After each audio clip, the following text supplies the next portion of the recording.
Friends, fans, and fine folk, grab your drinks and snacks and come on down around the campfire for this short rest with me and my friend Zac Speaks Giant. And I definitely didn't go the wrong way again every single time. There's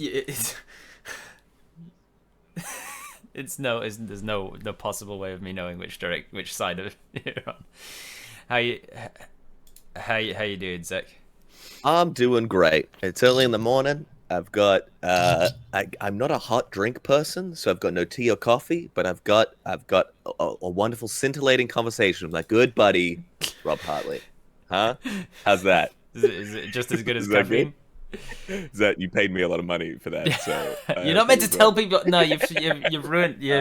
If you read the fine I print, should have read the contract. it specifically says you don't get paid if you ever tell people that you were getting paid for it. Which now means you're not getting paid for it, which means you didn't void the contract, which means shit. Paradox. You can give me my money in Schrodinger coin if you're right. It's a new type of Bitcoin that is both the best and the worst Bitcoin. It's on the doing market. great, I think. Maybe I haven't looked yet. It's doing great as long as you don't look at it. Yay, physics jokes. Yeah, It's everyone loves it. much too early in the morning for that. Welcome in, my friend. Welcome in, everybody in the chat. Look at these tired boys. Some of the comments coming in. Yes, Hey, very come much so. on. It is tired o'clock in the morning here, and extra so because I was up until 3 a.m. making sure my dog didn't die. So I'm extra tired because I got home from a paid game that I was running yesterday at midnight to find an extension cord in 100,000 pieces all over my floor, and I was like, that was plugged in, so there is no way that he didn't get shocked here. Went over to one of the lights. Yep, that's off. Check the fuse box. Yeah, he's tripped the fuse, so he's obviously gotten a shock. He looks fine. He's acting fine. What could this mean? Contact an emergency vet. Oh yeah, with electrical shocks, you want to be careful that they don't have lasting effects later on, and B, that they don't develop a taste for it. She says. Apparently, dogs and cats that chew through electrical cords can go, "Oh, that was exciting," and then they become like adrenaline seekers, and they're like, "Oh, living on the edge. Let's do that again," and then they can go for cords specifically in future. Maybe That's I should start interesting. chewing through some cords. See Yeah, what the right? fuss is about. See what else? 10 million dogs can't be wrong. So they could chew through some electrical cords. See, so I was up till 3 a.m. just to monitor his breathing and things on the vet's recommendation, and he's perfectly fine. As with all of the other things that he's done to try and deliberately kill himself, eating long pieces of string that get wrapped up in his intestines and all the other things. The little suicide machines. Man. Little bastards, yeah. I think it's because they're prisoners. if you think about it, they're straight up prisoners. They're part of the family. Do you lock the rest of your family inside and prevent them from going outside? And you choose when they eat and when they exercise and where and when they're allowed outside in the yard. Do you have But to? he's like family. He loves it. Do you have to put up gates that they can't open before you open doors so that they don't run outside and try and escape? Yeah, pets are weird, man. Yeah. You got any pets? I got a cat, Jane. It is a rescue cat. For the first 2 years, so my partner got it. My partner was advised by her psychologist, like, hey, maybe like a little therapy animal, like a little cat, something that's like nice, and like that might be a good idea. Tess got the angriest cat in the world. For the first 2 years that we had her, she stayed out of our sight. If we approached her, she would hiss at us. Like, she just did not care for us at all. She was a cat that like had never spent any time around humans, so she was like convinced we were trying to murder her. How about a therapy cat? I'll get this cat. I got a monster. Like, hiss at us, never bit or scratched us, but just like clearly was not about us. And then it was over COVID actually, and it helped remind us that that's how some people are, and it helped. Yeah. It was very therapeutic. Yeah. That sometimes Anyway. it taught us that it's not always about us. It taught us a lesson for sure. But then and then over COVID, like we had this little like heated blanket out. and it was during winter, and so she was like, well, the cat was like, if I'm gonna be warm, I'm gonna be around people. And because we were constantly around in the house, she eventually like ventured out of her little cubby I hole guess I'll and get sat used to on the these guys. warm blanket. And that was Nice. the beginning of the end. Now she's a lap cat. Ha, Idiot. sucker. we did it. We got that Stockholm syndrome eventually. Yeah. Cool. All right, so welcome to Short Rest. This is how your intros usually go. So yeah, we always start with talking about animals. So if this is a short rest, what are we in the middle of? What's our mission that we're doing that we needed a short rest from? Ooh. We so the zoo was attacked, Oh, okay, and all nice. the animals got missing. And we have to collect them back. But they're not just like it's not just like a giraffe. It's like a flump and like a displacer beast. It's just Monster spread Manual off Zoo. into the world, and we're just like there's this town, there's this city that is now just infested with monsters. I like that. Cool, and we're in the middle of trying to get our way through. We need some sort of a way of organizing which animals we've caught and which we haven't. So I think we're only catching them in alphabetical order strictly. Just flip open the monster manual and just go page by page. We're like, all right, let's track down the goblins. Why are we keeping goblins in it? Goblins We need to. Yeah, I don't know why I went straight to zombies. You know when you see gorillas at the zoo and you're like, oh, that's good. I don't know Like, I'm about not that. sure They about seem this. kind of human. Yeah, and Goblins. like olden days, they used to have like different races of people in certain zoos around the world. Yeah. Yeah, like pygmies and stuff. Oh. Man, zoos can be super fucked up. I should know. I used to work in one. It would be funny though if you went to a zoo like Taronga and there was just a white guy. In a suit. He's just This is he's Dave. got a laptop and he's just fuck. I want a zoo like that. I bet there's been done some kind of art gallery kind of Oh yeah, for sure. some installation where they've got like just a bunch of different people doing their jobs and there's like a little plaque next to them or whatever. You can... Speaking of art installation, have you seen that art installation? That is, it is this robot it cleans its own little enclosure, but it leaks constantly a little bit of fluid that it needs to operate. Oh.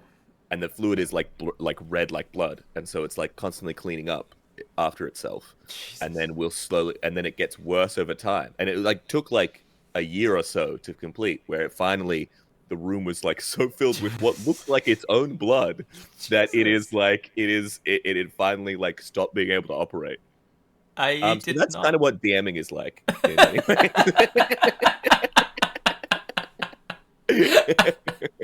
I didn't see that, but yes. Good lord, that's messed up. I'm not even sure what it's. I don't. It's. Yeah. I guess it makes you think. Yeah. It's kind of one of those things like, makes you think about what? About what? I'm not sure. It just makes you think. Kind of the person who made it being like, dude, are you right? It makes you think about the psyche of the guy if he's okay. Do you need some help? That's messed I up. have a great idea. Get a cat. Make sure it's a rescue. Give it 2 years. Arrange for a global pandemic. 2 years.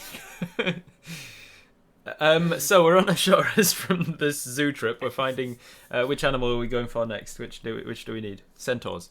Why do I keep going for sentient ones? I don't know. Fully sapient creatures that should not be in a zoo.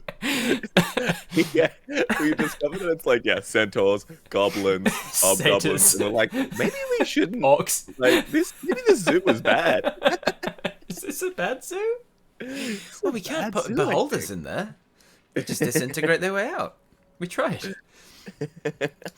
What do we eat? Dogs. The blink dogs enclosure was a real bad. It went bad real quick.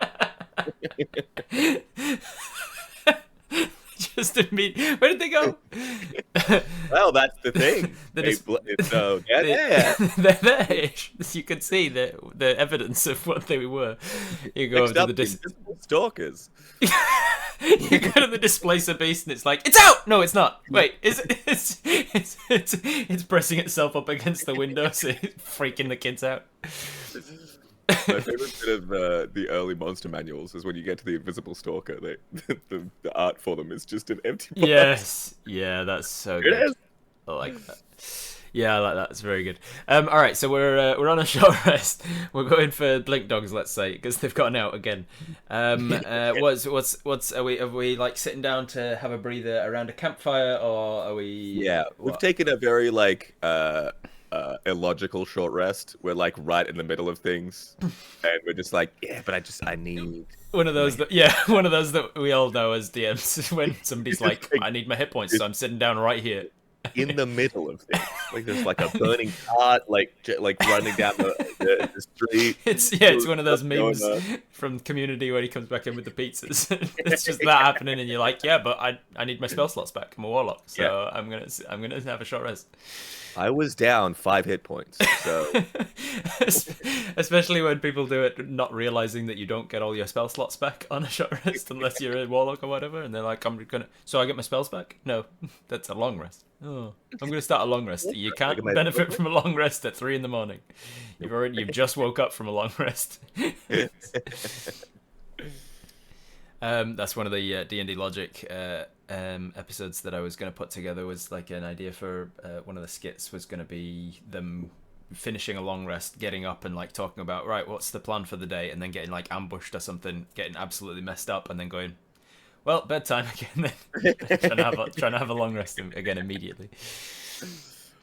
Sometimes I have days where I'm like, another short rest, another long rest, maybe like in the Should middle we, of the day. That'd be nice. it would be nice to have another sleep for 8 hours.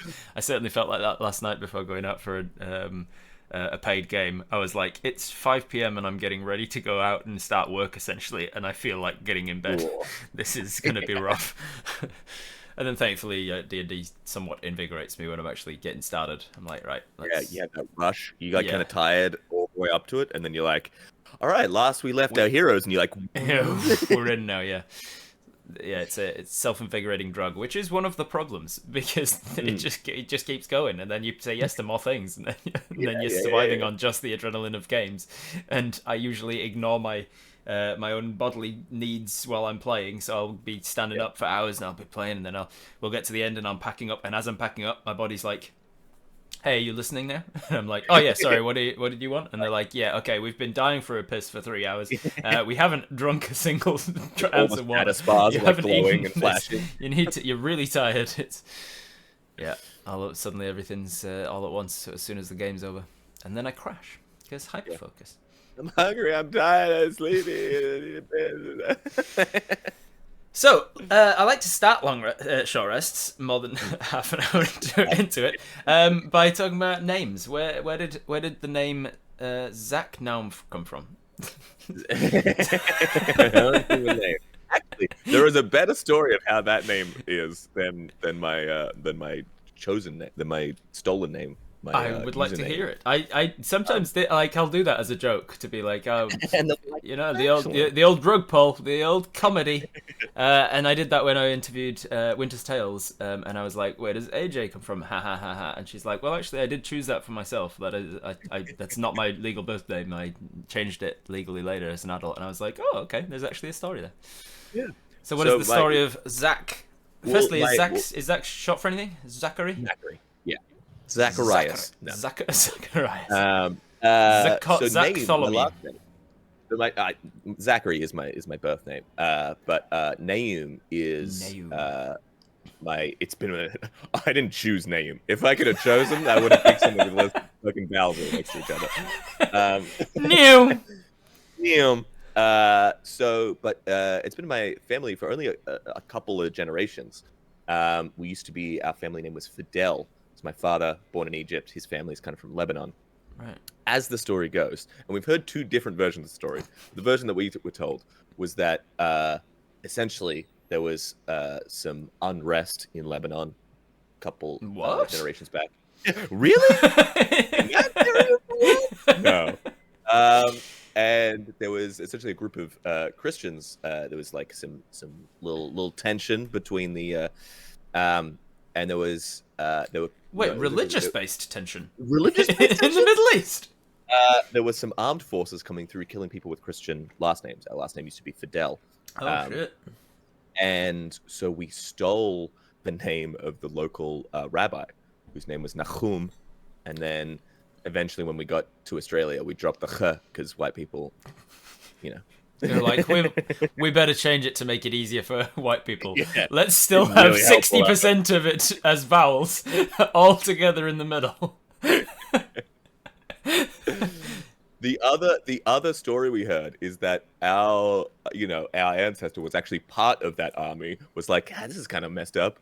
Ended up sleeping with a Jewish woman, and was like, let's go, let's leave. This ain't too bad. Deserted the army and took her name. So both stories pretty good. Yeah, Not sure they're if pretty any good. is real, but that's the story. That's what happens in oral tradition. You're like, Nice. this is. But Zac Speaks Giant came from my podcast, which is called I Speak Giant. It was literally I just really wanted to play D&D. I got the bug. Good couple of years ago now. A scary amount of years ago now. And I got together a group I used to do a podcast with, and I was like, what if we played D&D? They're like, yeah. And we're like, what's going to be the name? And we all had terrible names. Party Bard was a potential name where we're all going to be bards. Good thing we didn't fucking do that. Bunch of terrible names. And then we're like, okay, let's just record, and then we'll figure out a name eventually. So we started recording, and I was very early in my DMing skills, and I had this like encounter where they're racing down this hill in like a chariot race, and a giant like steps onto the track and like crushes a carriage and like flips their carriage over, and it's like approaching on them, and they're about to, like, I was like, this is a fight. And then the bard got up, my friend Joel Lontre, he gets up and he's like, oh, I speak giant. And I was like, what? He's like, what is he saying? And I'm like, he's like, yeah. He's like, ah. And he's like, yeah, but what does he say? I speak giant. And I was like, oh, is this? And it was like suddenly this like moment of like, oh, this is what this game is. Your players can fucking turn, like, make a left turn on you. Actually, I speak giant. Yeah, actually, I speak giant. What is he saying? And I had a similar thing last night where they basically were only third session on that particular game. But the quest was like in session 1 they got one of the temples got robbed, a temple to one of the knowledge gods, and a sacred text got stolen by some kobolds, and they went down, tracked it down, found this book, and started bringing it back.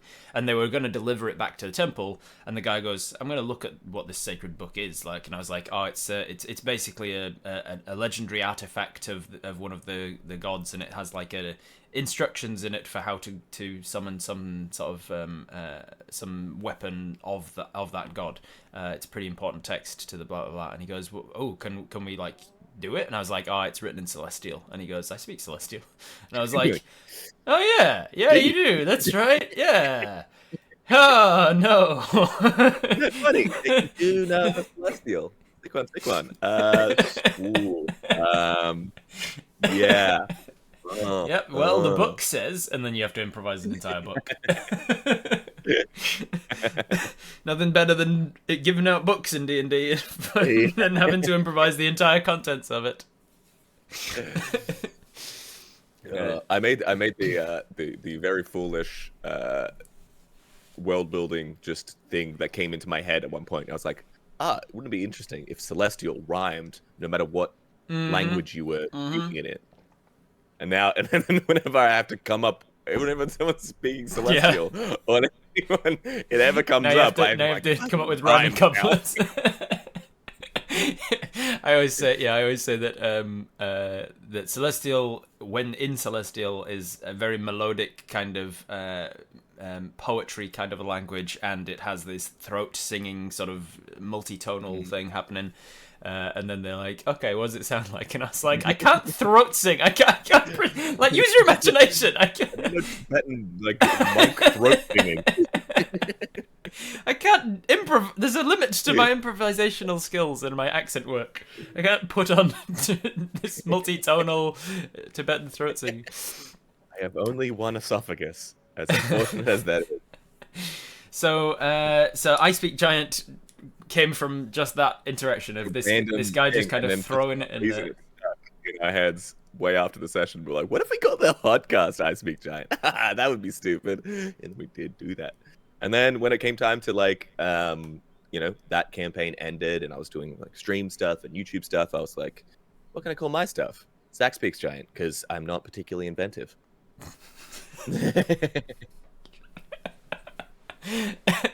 So I Speak Giant comes first, and then Zac Speaks Giant was like, well, that is a logical progression. It just makes sense. Fair enough. And I'm not going to use my last name because, again, it's horrific. Because you understand marketing. Yeah. Yeah. So how long? You said you said a scarily long time that you've been into D&D. When did you get into it? Well, that's fun. I say like a scary long time since I started the podcast, really, because you talk to some people and you're like, when did you get into D&D? And they're like, oh, 40 years ago. And you're like, oh, Jesus Christ. Yeah. You were there when it was beginning, huh? Yeah, it seems like it's only ever one or the other. Like, it's 40 years ago for people like Lord Gazumba, and like 3 years ago for everyone who got into it during the pandemic. Yeah. So I got it in like the first Critical Role boom. So like 7 years ago, is that? We got into it about the same time then, yeah. 6, 7 years ago. Yeah, I just got the bug and I was just like obsessed with it. And I was at a share house at the time, and one of the other guys in it again was also obsessed. We're just like, we gotta do this. And so we just like gathered people around. He ran my first game, and then I was like, I can do that. I can do better. Yeah, I mean, my words, not your words. If he watches this. What got you into it though? What was the initial bug? Were you into role-playing games already, or were you into board games? Or... It was watching Harmon Quest. You know Harmon Quest? Yeah, you're right. It was like animated, partially animated, had people on, and it had like the funniest thing about that show is that the DM does all the roles for the players. Like he just does all the roles and everything behind the screen. Which is really funny because they had a guest on who knew how to play D&D. Yeah. And he was like, I brought my dice. And Dan Harmon goes, oh, you're rolling your own dice? And he's like, yeah. And he's like, is that normal?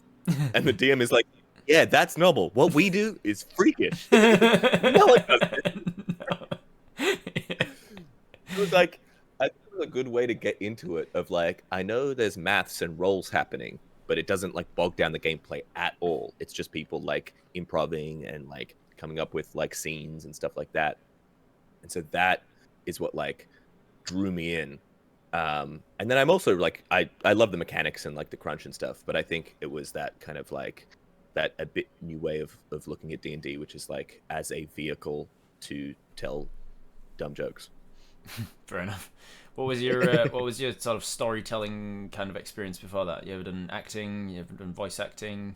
You stand up? So did like not really. Like I've always had a passion for it. I wanted to do drama in high school, and ours was the first year that there wasn't enough kids interested in drama, so they just canned the class.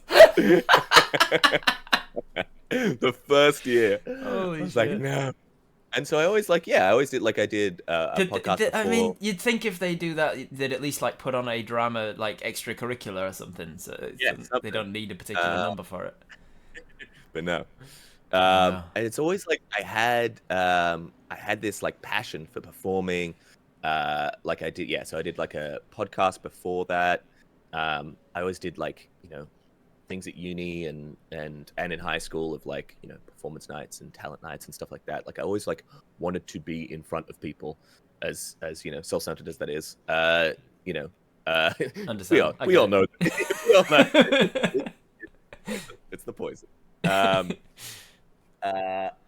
But I just didn't have any outlet for it. And I think D&D was the first thing where I was like, oh, I can do writing and performance and improv and funny voices. All of this I can just throw into D&D. And when I realized that, I was like, I have to do this, and I have to like do it. Because I have to get it out in front of people. And because, was again, it like it was like drugs in your vein right from the very beginning? Oh, yeah. Like as soon as I did it, it was seeing the reaction of my players. Yes. I remember one of my first sessions that I was DMing in my home game.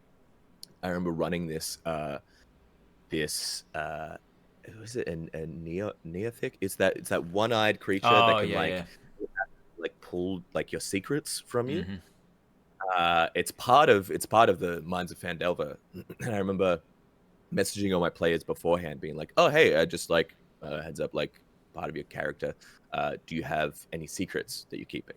And they all like messaged me like, "Oh yeah, like oh this is cool." And then during the session, I just went all out. I was acting really creepy. I was like climbing over the couches, being like, "Yeah." Yeah.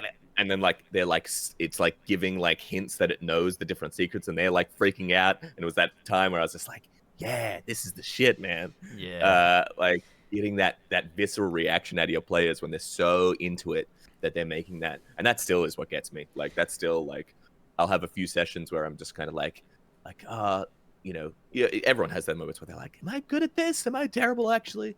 And then I'll have a session a week or so ago where like I thought it was going to be like a bit rough on the players, but we came out of the end of the session and they were just like wired, and they were just like, that's the best Awesome. session I think we've ever had. That's Like, awesome. yeah. Yeah, it's always so. I mean, it gives you life, doesn't it? When you're like, especially when you're like, I'm not sure if that went well. I'm not sure if I did that right. I don't know if that could have gone better or whatever. And then you check the messenger chat or whatever, the Discord chat, and everybody's like raving about it and hyping it. Yeah. And then like if you've got an artist in the group, they end up like, oh look, I did a sketch Oh of the yeah. scene. That's always the greatest. Like to see Yeah, that you've inspired free art essentially from artists. You're like, man, holy I remember shit, getting it. that must have inspired you because I know how long something like that takes you. Yeah, I remember feeling like I was a real podcast when we got our first piece of fan art, and it was for one Nice, of my nice. NPCs too. I Ah, was great. like, I was insufferable about it. But it was one of my NPCs. It was like this she was this like the like greasy like wench. Uh, like a mechanic kind of thing. Right, right, right. Overall, half orc woman, southern, What do you call him? and Grease monkey. grease monkey. Yeah, and the fan art was her not as a pinup girl, more like a Rosie the Riveter, like with the like a Oh yeah, yeah, wrench yeah. and the thing. It was like I was seeing it just being like. I got a shirt of it That's and stuff like. Oh wow, that's awesome. I love it. Yeah, it's great. I felt like a professional DM for the first time when after the so we did a short series on YouTube for it was like 9 episodes, and it was the entirety of Descent into Avernus compacted into 9 half-hour episodes. Yep. Yeah, And they got in touch. I did exactly the same thing. I think we had the same sponsorship. Right, yeah, probably. They got in touch and were like, "Hey, could you do this thing for us?" And we were like, "I was like, sure. Which parts?" And they're like, "All of it." And I was like, do you what?" Nine? Huh? They went, episodes. Okay, cool. Which parts are important?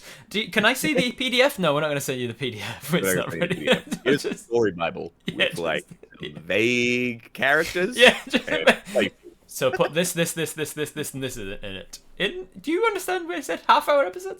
So anyway, I did that and compressed it down into a proper railroady structure.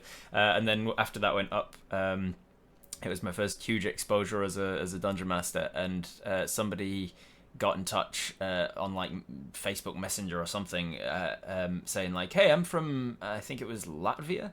And I just wanted to reach out and say I really like your DMing. And he didn't want anything; he just wanted to reach out. And I was like, he's liked my stuff enough to go. I'm gonna see if I can tell him. I need to tell him. I need to tell him that I like his stuff. And I was like, that was the first time I'd gotten fan mail, as it were, and I was super proud of myself.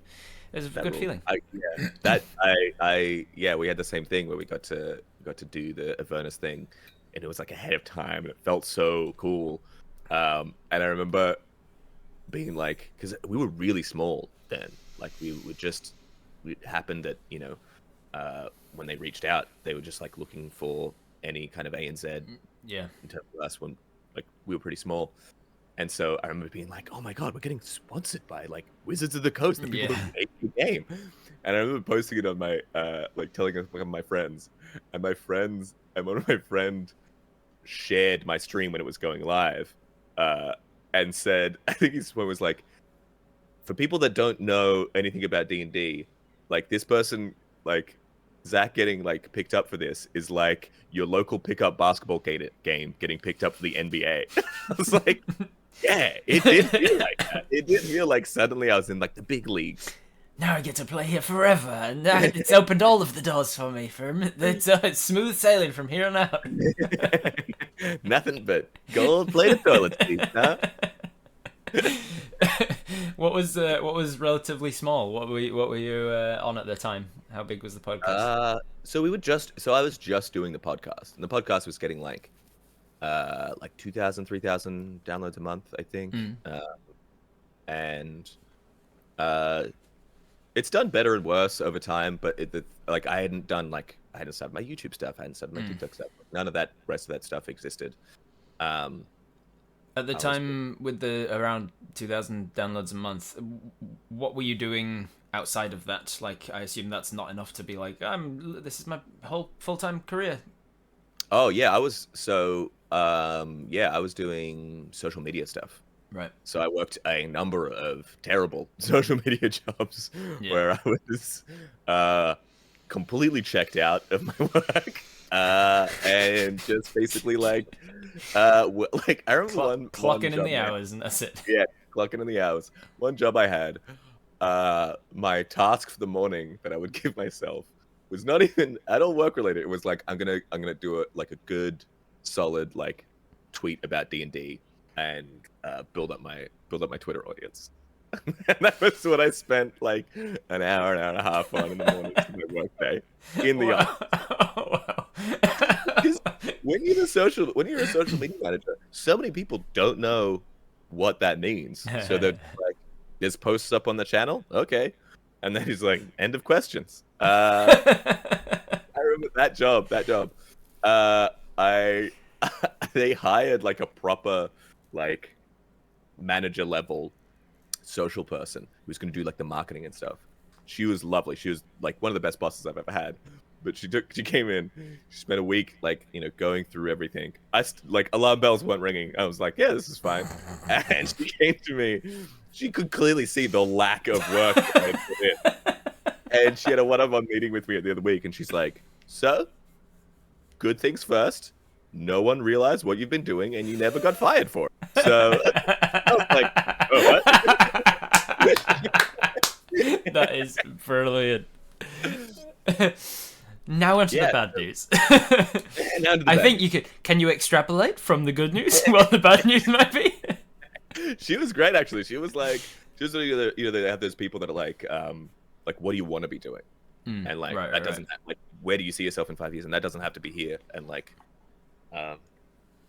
taught me how to be like. I think that was the first kind of change in my thinking of what do I actually want to do, and how do I end up doing that? Over that next couple of years, I started the YouTube channel and all that kind of stuff. I had a similar experience at the zoo when I was done. I'd worked there 6 years and I was just over it. And my manager at some point, because I'd seen my own devolvement over the years of being everybody praised me and talked about how good my work was in the first couple of years, and then through changing hands of managers and not agreeing with the direction that certain things were going, and not being given the jobs that I enjoyed, and just ended up being devolved to being the birthday party guy kind of thing, and not the fun stuff at the zoo. I was like, well, it's one of those jobs where it's if you're going to pay me minimum, I'm going to give you minimum kind of thing. Yeah. And so I just kind of stopped putting in the extra effort and going above and beyond because it wasn't being recognised for it. And then it got to the point where the manager said something like, we need to talk on whatever day. And it made me go, I think he's going to have a talk with me about my work not being up to standard, and I don't care. I think this is finally the time. So I went into that meeting and he goes, So let's talk, and he got this folder out of stuff that he'd prepared, things to talk about, and I was like, can I go first? I quit. And he's like, and then he literally just closed the folder and went, okay, that makes sense. I think there is, I think that's I I've like up until recently, I've always just gone from job to job. So like, so I used to work at this social media company, kind of a social media company. Um, and then I got the like a great position working at ReedPop, who do PAX and this Comic Con and stuff. That was awesome. Got to work with like a really good friend of mine, and got to like do event planning and work on PAX, which is like such an amazing show. Yeah. And that was a 6-month contract, and then went from there to doing social media, but for a games publisher, which I was like, I'm in games now. And then that was like, it was good, and especially because it was like, I have a job over COVID. That's like, Yeah, right. hope, right? And then when we came out of COVID, I was like, oh, I don't want to be here. Like, lovely people, love like, and I love the industry. And I was just like, but I got to do something more creative, or I'm gonna die. Like, I'm gonna waste away. And so I just like put in my notice. It was the first time I've just put in my notice and been like, not had something lined up. I was just like, I need to go. I need to leave and go out there. And then really luckily, without even any time in between, I landed a job at Summerfall Studios, which is the the game dev studio founded by David Gator. So I got to work with him on Stray Gods, which is like, so for the last 6 months I've been working on that, which was an incredible Directly working with Laura Bailey, right? You and yeah, best friends. We're buds now. Yeah, I mean, yeah, for people who don't know Stray Gods, it's like voiced by Laura Bailey and Ashley Johnson and Troy Baker's on it. Like, it was so cool to be able to work on it and do like creative, engaging work on a project and you were doing that I like like. Main story stuff, right? You were writing the story for the game. So I wasn't writing because that had all happened already. But I got to do essentially like the role is officially called cinematic editor, but because the game is entirely cinematics, it's a story driven game that's, you play it through just picking dialogue options.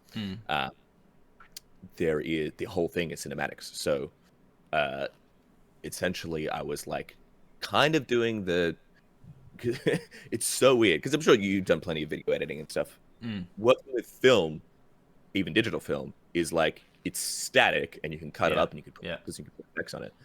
Working in engine, it's like any aspect of the shot, like and it looks very similar to like a Premiere Pro, where it's got like a timeline and blah blah blah, and you can scrub through it, but you can change where the camera is, you can change where the people are, you can change where the people are looking, you can change their expression, you can change literally every part of it, the timing of the voice lines, how, like, you can change everything.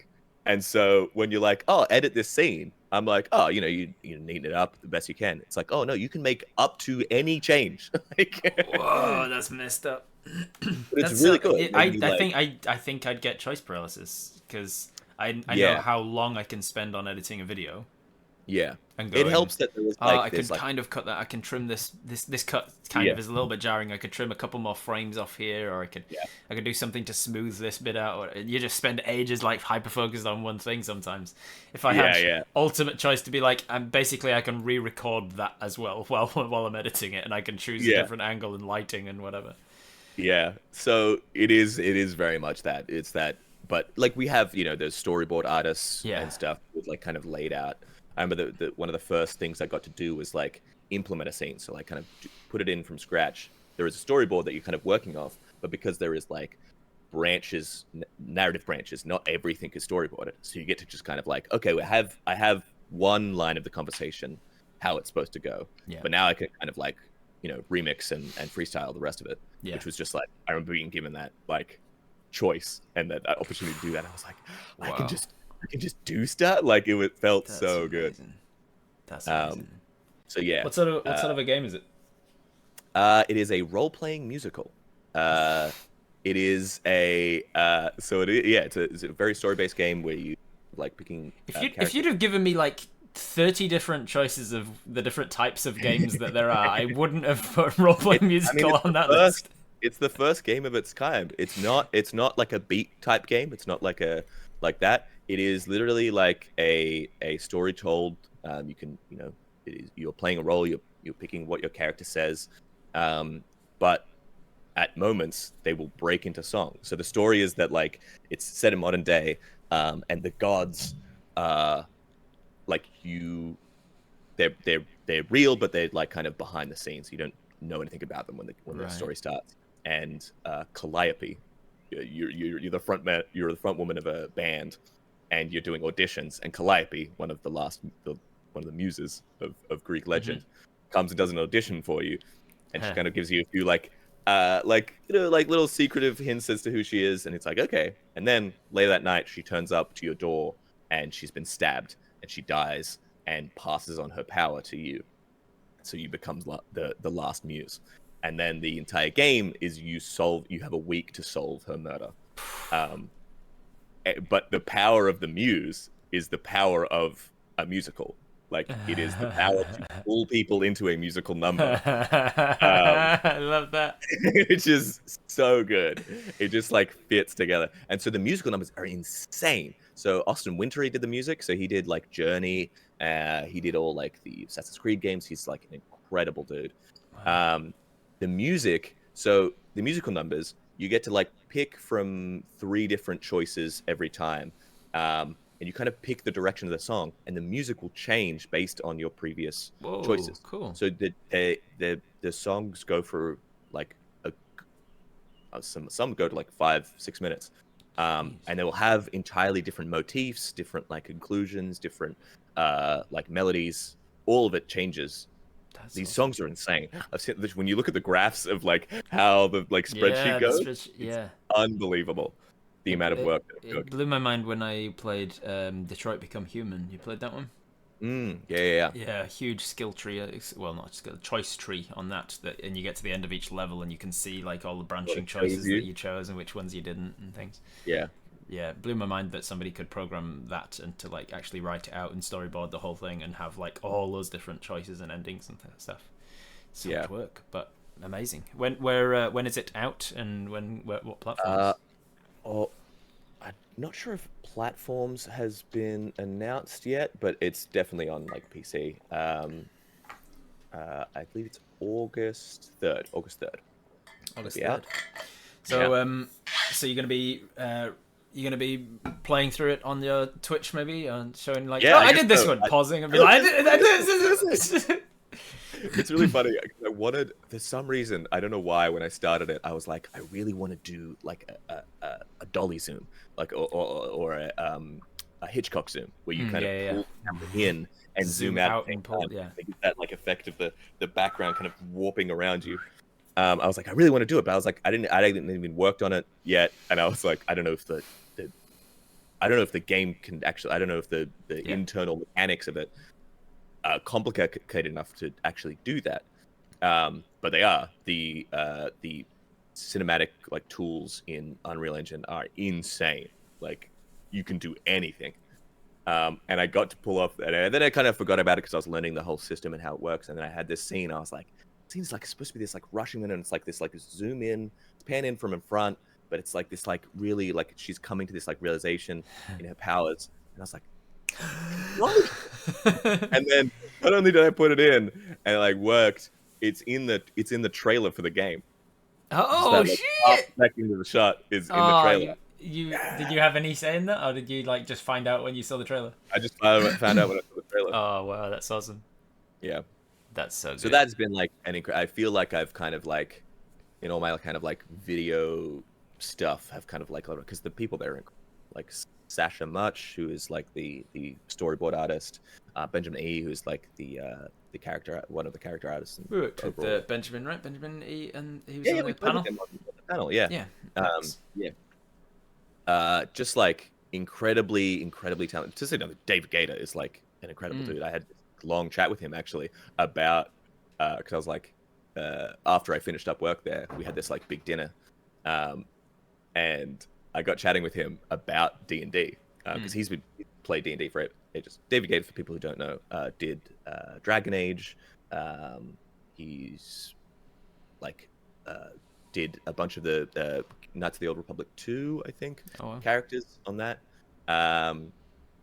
And yeah, so has made some of my favorite characters and of all time. So it's super cool to talk to him, and he's like a massive fan of D&D.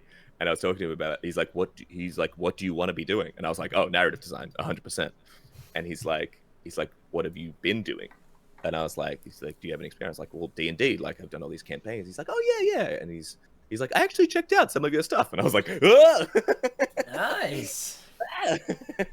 But he was like, yeah, D&D is a good way to do. He's like, it's the only other thing that you don't control the players, like you don't control the protagonists in your story. You have to write a story around the main character. You have to somehow write a story and have something planned out for several sessions in the future, not knowing what's going to happen in the very next session or the session after that or the session after.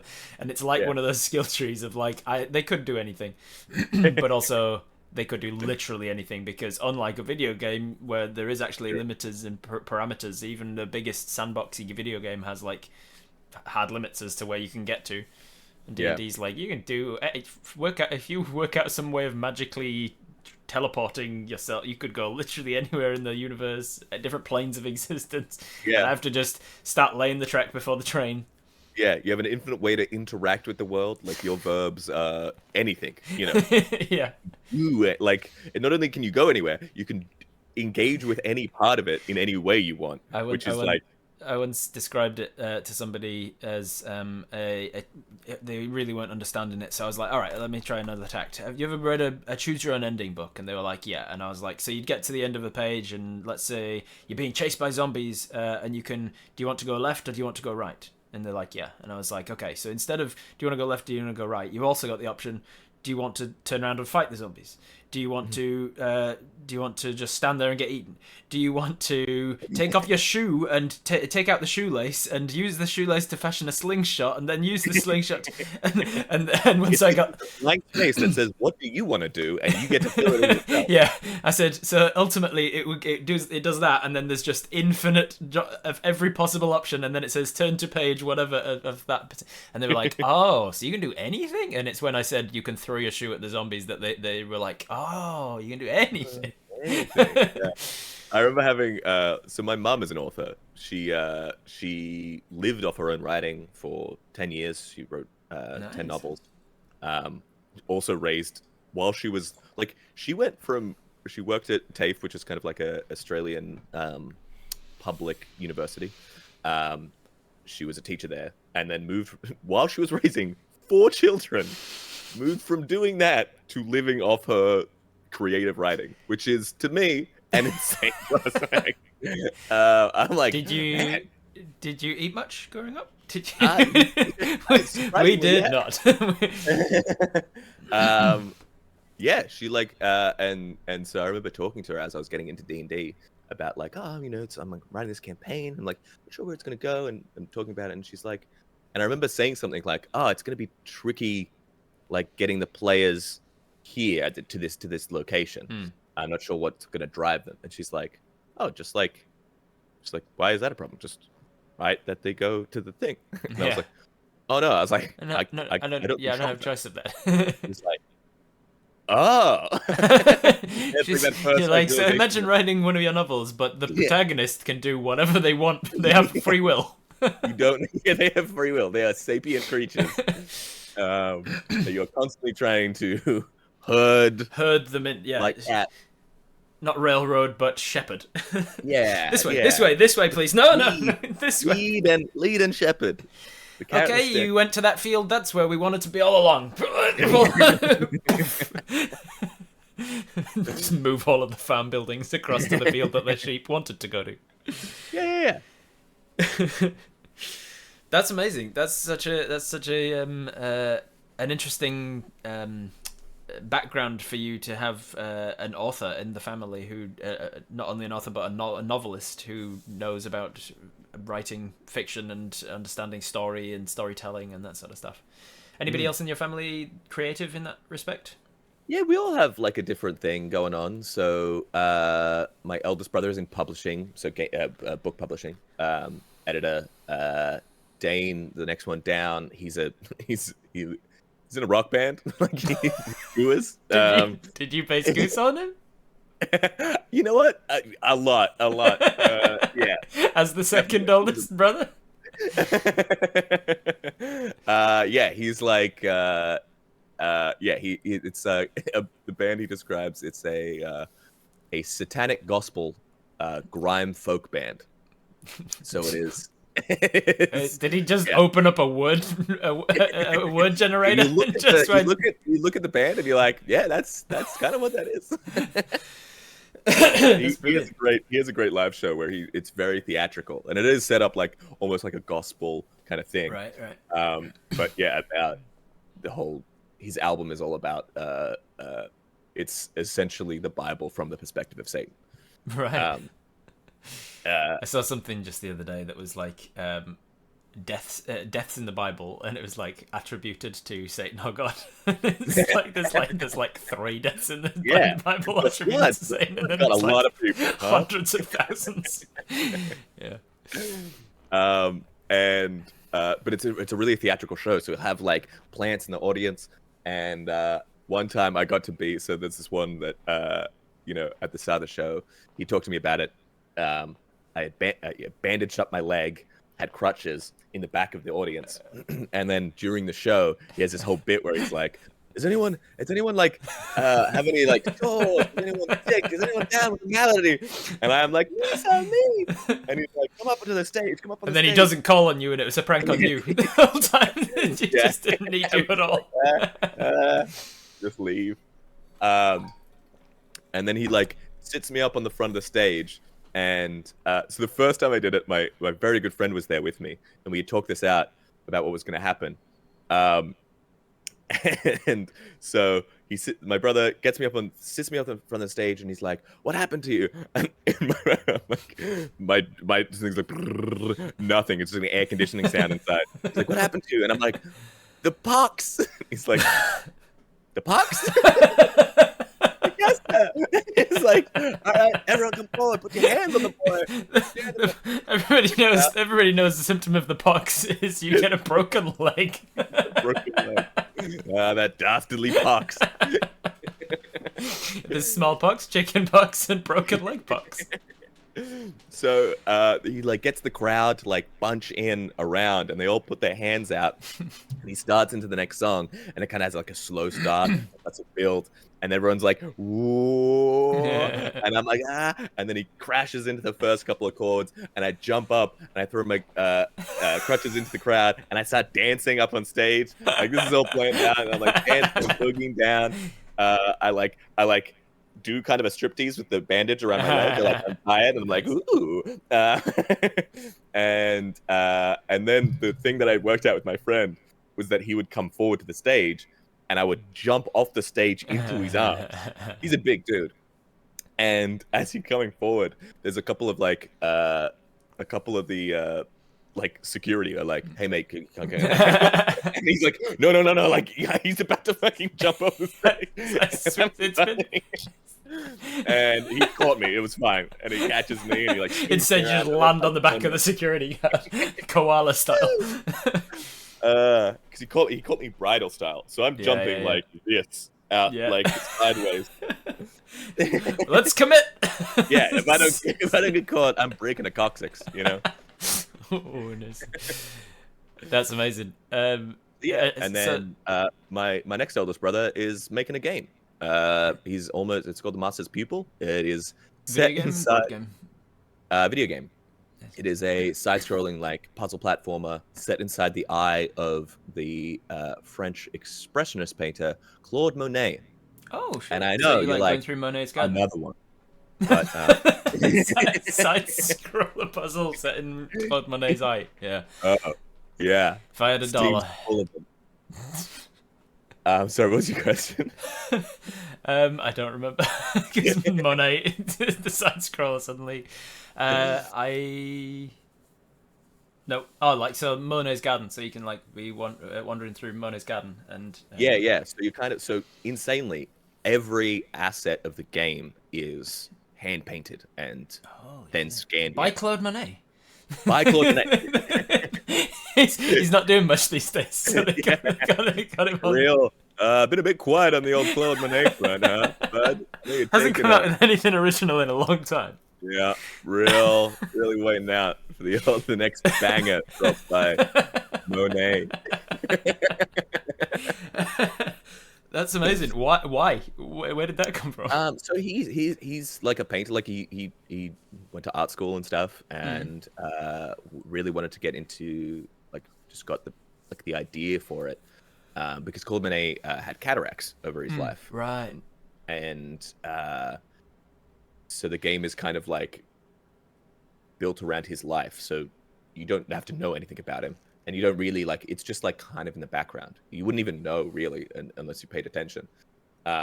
But you're this just little painted guy in a fully painted world, and it's you're solving puzzles and stuff, and then occasionally you'll like walk up and like part of the background will parallax into one of his paintings, and you're kind of like walking through it. It's super awesome. cool. And then as the puzzle goes on, there's just huge chunks of just missing painting from the cataracts. It's just Yeah, well, there's like his art style changes, and so I think the way it works is that like you the world changes kind of. I can't remember how it does, but like essentially it gets affected in the same way that his paintings were affected. Wow, that's cool. It doesn't just remove parts, it kind of makes them different. Awesome. That Any sounds. family event at Zach's is wildly fun. It sounds very exciting. I, on the in contrast, am the black sheep of my family as the only creative. Everybody else works with their hands. My two older brothers are joiners that work on building You sites. work with your hands, you have to roll dice. Yeah, that's look at these precious little things. I have to insure them for $1 million because I can't possibly roll dice without them. Yeah, I'm the only creative person, so they don't understand what I do at all. There's not an ounce of understanding. They're like, so you understand? You work with computers or something, right? I was like, Hey Robert, how's the words doing? You doing the words still? you're doing word stuffs. Because my brothers are from New York. Given your accent, right? Given my accent, it's an understandable assumption to make. Oh man, I've got so many questions about so many different things that we've half touched on that I don't even know where to go. Let's jump back to the podcast for a second. Not only because I've only just started my podcast, which is basically all the YouTube stuff, these short rests and things. They're going up onto a podcast, and then I'm going to be doing some other stuff on the podcast as well at some point. But I'm just about getting into the world of it. So what sort of success did you end up seeing with the I Speaks Giant podcast in the end? It was always like a thing that's like and still is just like it's there. It gets like a decent amount of downloads. We very lucky to be sponsored through Audio Technica, so it makes a little bit of money, which is nice. But it's always just been like kind of like there, and it's just the problem I found with it. It's that like how often do you download and listen to a new podcast? Yeah, right. So it's where I started. It's where it gave me the opportunity to just like have the longest campaign that I've ever done. So Yeah. that first campaign that I did on I Speak Giant it was like 2-3 years, I think. Wow. More like maybe like 4. Every week. Yeah, every week. Hour-long episodes every week, and it was And would you 4. film like one session of like 4 hours and then chop it into 4 weeks, or would you Yeah, film yeah. one? So we do. So for a while there, we would record over a weekend and do like 6-7 hour days Whew. where we just all hang out for a weekend and then come out next day, and then we like just record a massive amount of it. And I couldn't do that now because I'm like I don't have that much of a story ahead in my mind. Right? Yeah, That's the first that's the campaign problem, I isn't it? had it mapped out, and maybe that was bad in some ways because it was meant it was less flexible. Yeah. But it was like I could just I think it works for podcasts though that have like to have a story in mind so that so people can feel like they're actually that they're getting somewhere with it. It certainly worked with Adventure Zone. Like that felt very mapped out, but it was still one of the best campaigns I've ever listened to. Yeah, and I guess the way that the podcast grew for me was like after I was done with that campaign, I then started kind of an overlap, but I started like doing Twitch stuff and streaming, and that was really awesome because I could play with people because we would always do the recording for the podcast in person. Yeah. So I could play with people that lived across the country or in different countries, and so I got to like have these very, very fun campaigns with my really good mates. And then that started to be, then that was the fuel for the podcast. And so, yeah, I mean, if you are going to check it out, don't start at the beginning, because we had terrible audio equipment and I didn't know what I was doing. It's always the case, isn't it? We just had that debate for this podcast. I was like, well, the Twitch Tales interactive game that I run on a Sunday with my Twitch chat, that's been running for 83 episodes now, and I'm like, the first 3 are not good audio, but they do set up the entire campaign and the story and the characters and everything. I'm like, what do I do here? And eventually I went with the decision of just like recording that thing that you always hear on early episodes of a podcast, being like, audio gets better by episode 4. Please stick with us. Yeah, so now I have like a first episode that's like, I just skip the first 300 episodes and then start with the deep thing. How many? Which is how many? still the same setting, but How many episodes you got, roughly? Wow. Overall, if somebody wanted to go and listen to them, how many hours are they looking at? Oh, so the first. Let me look. The first campaign had, I think, like 250 episodes. I think. I think. Each an hour long. Each an hour long. Yeah. Wow. And then, yeah, it was a lot. And then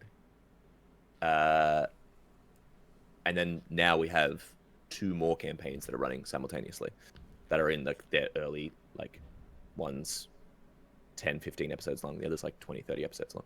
Give us the elevator pitch for them, in case anybody's watching this or listening and going, "Oh, I want to go check it out."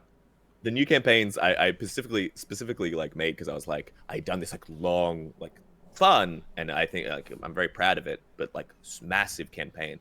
And so I'm like, I want to do like a pulpy, short, like story that has like a clear pitch to it. So one of the campaigns I've essentially just like ripped off The Mummy.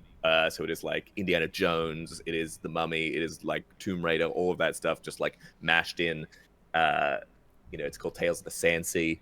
They're like discovering that there is actually another elemental plane between the earth and air. So I'm having a lot of fun with that. And then the other one is they're, instead of your classic adventuring group, they're post offices. That came about because essentially, like, it's very like inspired by like Discworld and stuff like that. But it was, my thought was like, in every story, every tale of adventure, every time someone travels from one place to another, something happens. Like, you've got to, like, that's where the adventure happens. Yeah. That's where the hook happens. You get attacked by bandits. You discover, like, a dead body with a mysterious clue or artifact on it. And I was like, what about the people that just have to, like, live their lives and do a job that requires them to travel? Them moving, like, how do they just, like, get by if, like, there's constant chimeras attacking and stuff like that? It's like, they have to be, like, extremely competent. And they're not doing it for, like, glory of adventure. They're doing it so that, like, Mrs. Henderson gets a foot cream. That's amazing. What a cool idea for it. Yeah, so that's going well. And people can watch them on Twitch and then listen to them on the podcast? And you can listen to them on the podcast, yeah. Cool. The podcast's still going well? You're still enjoying it? Did it get to a point where you were like, I should do this, I should focus on this as a career? Like, what? Was there ever a point where you were like, this is making enough money to live on, or were you just like... Well, it was after I started the YouTube and TikTok and stuff like that I was like, oh, I could do this. Because all of my creative stuff had been kind of group projects up until, like, basically a year ago. The podcast, all that kind of thing. And I was like, I saw some stuff about, like, that, like, YouTube shorts were going off. And so I was like, maybe I'll try do some, like, silly D&D stuff. So I tried a handful of different ideas. My early, if you look back on my channel, my early shorts are just like really random stuff, terribly recorded. Like, the audio's terrible, but it eventually took off. Like, I had a month where I got like 4 million views on my shorts. One short particularly got 4.5 million views. A couple of them got 1 million views, and I was just like, whoa. And then I'd been that slow creep up, your first 100 subscribers and then your first 1,000, you're like, yeah.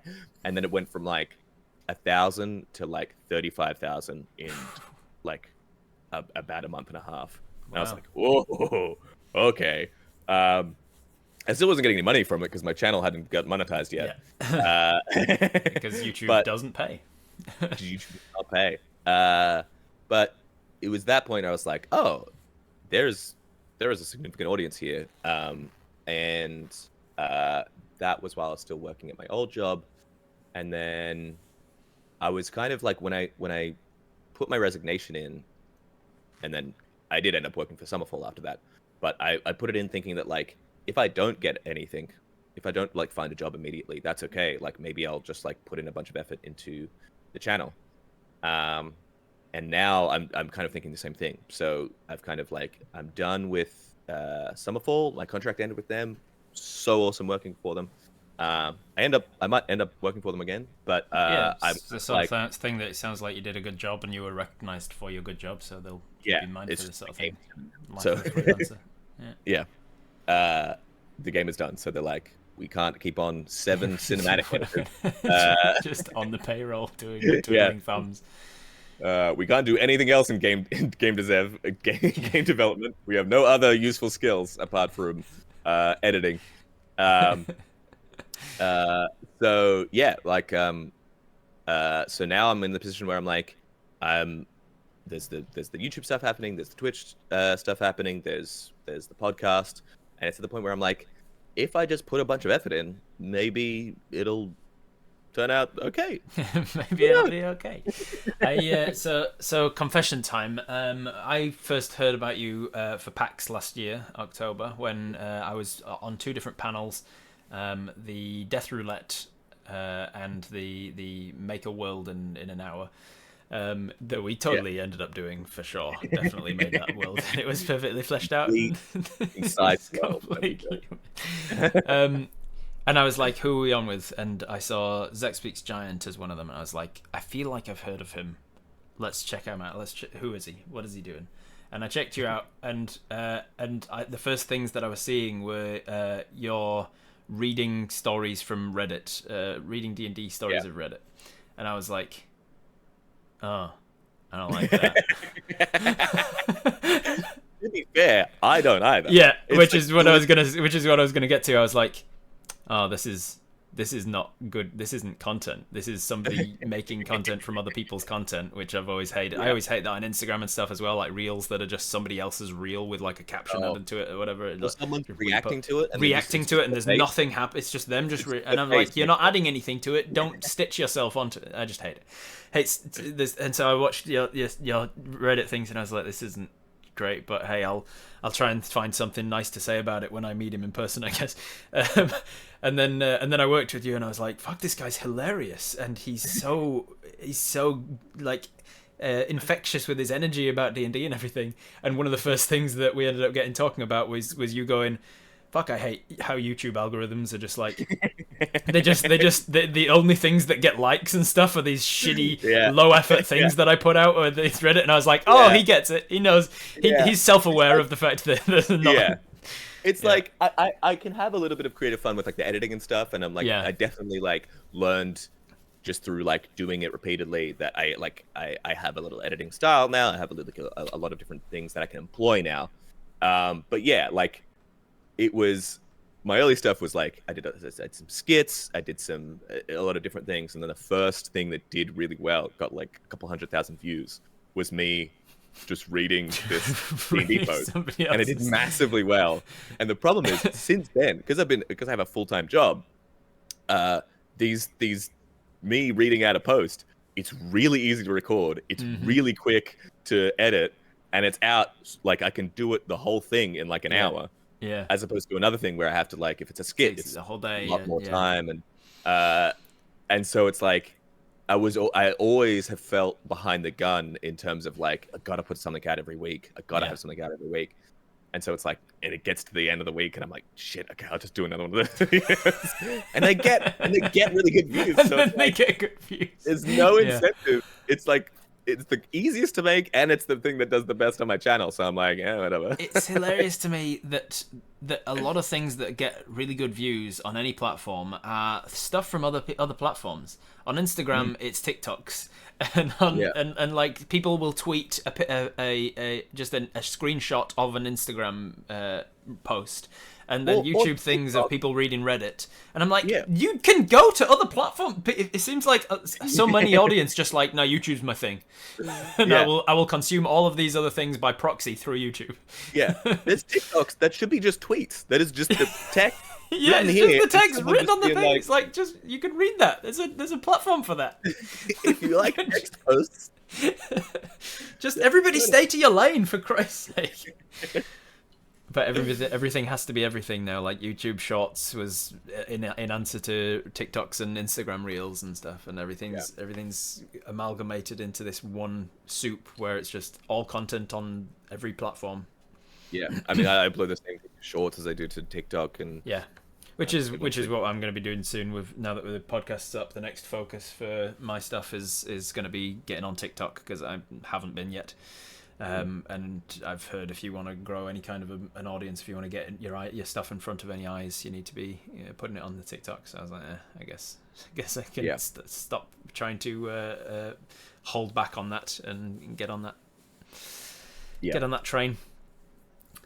So just to remind everybody, as we come up to the last half hour, I do have time for questions from you guys as well. So if you have any questions for me or Zach about anything at all, you can redeem them with your D&D Ask a Question channel point redemption, just so that I don't lose it in the chat. We've already got a couple coming in, but make sure to ask your questions as well. What else did I want to talk about? So I wanted to talk about your the expansion of your YouTube. Like once you decided I'm going to get onto YouTube, what was the thing to set it aside from other things? Did you want it to have like a like a creative through line through all of your stuff, or did you want any of your platforms to be like, this is going to be completely different, or I'm going to try things, or this is going to be experimental, or? Well, now that I have a bit more time and I'm like, I have all these ideas that I want to like try out, I am gonna, like my YouTube is going to, it's probably gonna have a lot of the same content on it in terms of just like week to week stuff, but like I want to do more long form stuff. I want to do more like ridiculous ideas that I have for like one shots where, like I want to do a one shot where I, as the DM, start dead. Like there's like a giant rock on me, and my players come in, and I DM via like a screen that tells them what to do, and it's like a murder mystery about like who murdered me. That's such a bizarre idea. Where did that idea come from? I don't know. I was like, a friend of mine is doing like a stage. There's a potential that I'm gonna have to do like a live show.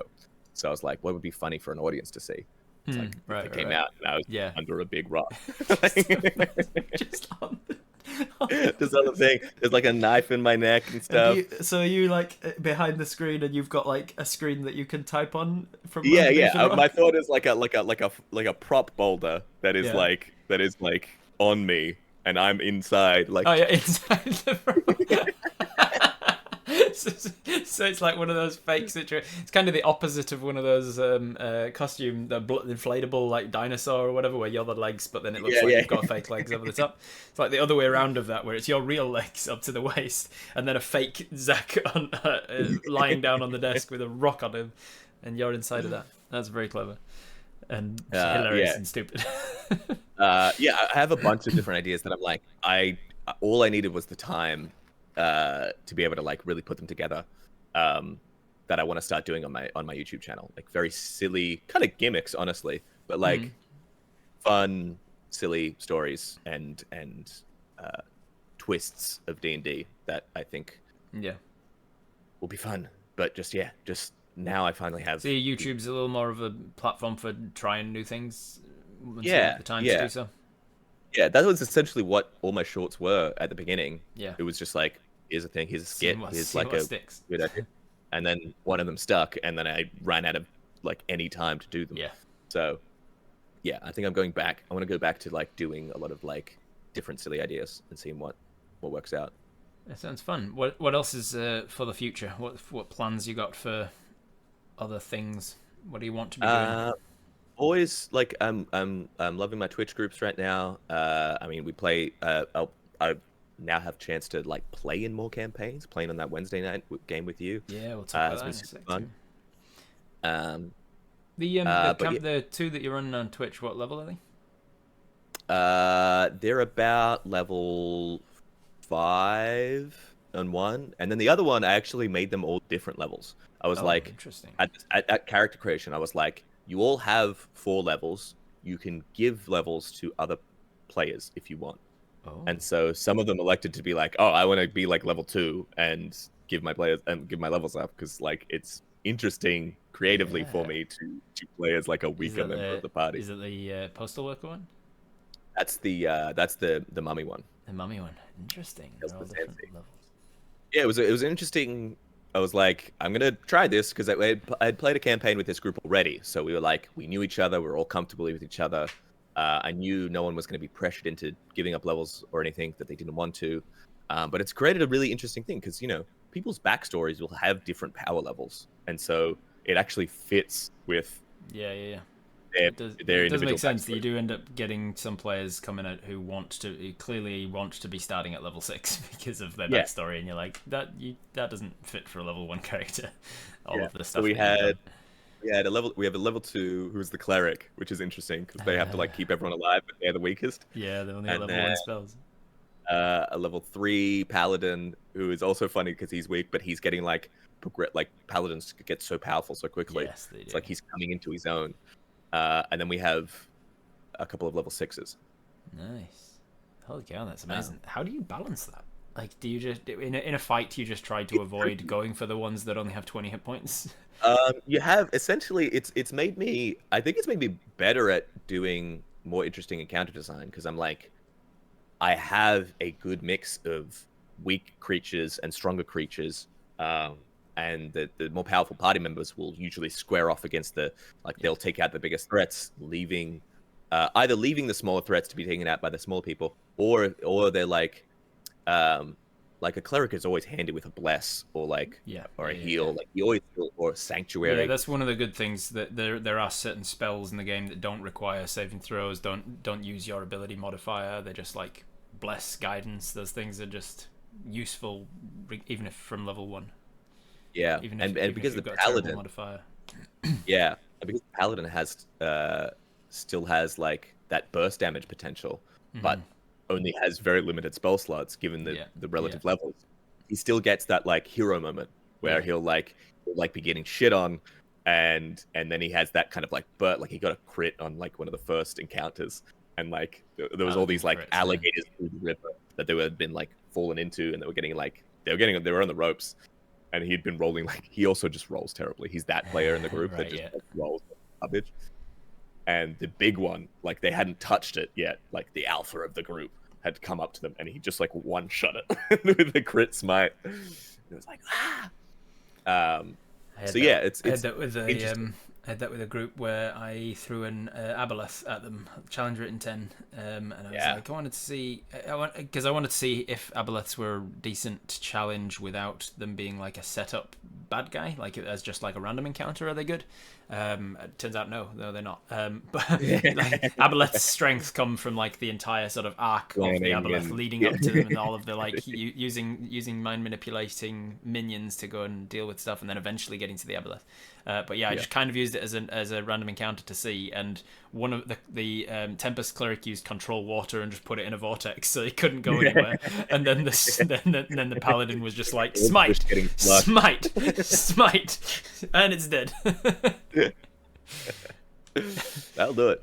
Yeah, that was good Do you have a stuff. few questions? We do, yes, but screw those guys. I've still got my own. Yeah, So let's talk about you're right. you mentioned, who needs an audience. Um, people, my audience understand. They're suckers for punishment. They come here knowing that I ignore them. They know. They know. Um, let's talk about the Dragonlance campaign that we're both playing in. Dude, isn't it fun? It's fun so to much play. fun, man. It's so much It was fun. But so GM good. Workshop's in the chat, so we can't talk it up too much. Yeah. Oh, he's it sucks, man. It sucks, man. You suck. It's If you great, do except it's great. it. Everything about it's great except for Rackham as the GM. But it was so cool because It's fantastic. Rack, who's the GM Workshop, basically he talked to me and Dread and was like, "Who do you want in your campaign?" And I was like, "That's such a joy to be able to just like pick my buddies." So it was like AJ, we threw in immediately, Ellen, and you. And I remember we were like, "Hey, Rob, do you want to join?" You're like, "I don't know, I'm busy, man. I'm like really busy." And we're like, "No worries." Yeah. And then it was like AJ and Ellen signed up, and you were like, "Maybe I could be free." It exactly was that, yeah. So Rackham got in touch without telling me who was involved at all, and just said, ongoing campaign, running Dragonlance, and I was like, I have been interested in other settings outside of Forgotten Realms, because I don't tend to run any modules. I don't know anything about the settings except for the default one, Forgotten Realms. I know a little bit about Eberron because of Warforged, and that was it. So I was like, I'm interested to know a little bit about the setting of Dragonlance, but I've got to start saying no to things. My schedule is just too absolutely insane. Just yesterday, my personal trainer was like, "You doing anything for the long weekend?" And I was like, "It's the long weekend." I barely even knew it was the weekend, let alone a long weekend. I was like, I don't have public holidays, I don't have weekends, and I'm working every single day. It's all when the work comes. It's there. Yeah. So yeah, my schedule was crazy, and I was like, I have to be better at saying no, so I'm afraid I'm gonna have to turn this one down. And he's like, "Oh yeah, no worries at all."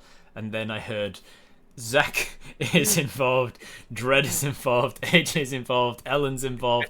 I was like, fuck, they're all amazing. I'm definitely gonna have the worst FOMO if I have said no to this. So I was like sheepishly, "Is it too late to say yes?" And we're like, "Yeah, let's go." And then I can't remember who pitched it, but the idea that we would all be siblings. Yeah, I can't remember. And It just came up. It just came yeah. up like organically. People were chatting. Somebody joked about something, maybe about like all being related, and we were like siblings. We were like, yeah, actually, let's do that. Are we actually? Is this actually happening? Are we going to be? Are we actually going to be siblings? And then it's been so good, and because I remember so going into it, good as like a gimmick for a party to stick them together from level one, because you don't have any of the like, why am I adventuring with this guy? Oh, that's the last straw. I'm gonna leave you now. No, there's no leaving because you're siblings, family, your family. and going into it, I was like, I wonder why no one does this. There must be something that's gonna go. There must be some weirdness to it once you get into it, and you're like, oh, this doesn't actually work out. And I'm like, nope. It ruled, and it continues to rule. It's amazing. We're 17 episodes in or so, and it's still going really well. It's got such good dynamics. I think we did such a good job. Rackham obviously doing like a session zero-y kind of thing with each of us to be like, let's talk about where your character has been for the last year or whatever, and like with me and AJ playing the twins, being like, you guys have been off at school, what is that like, and give us some NPCs from that, and then you and your whole band situation, and Junie on the farm, and everybody got this like backstory that ties them into their own thing, and then also like let us know what our family was doing, so we had these relationships, and then we went into it with episode 1 like knowing how we kind of felt about our siblings, and the reasons for it, and like some ideas of like things that we've been through, some memories that we share and stuff.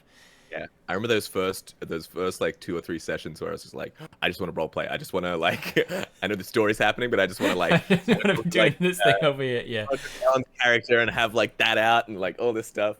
I think the cool thing about the campaign is that we all approach our players with a DM's level of planning and energy.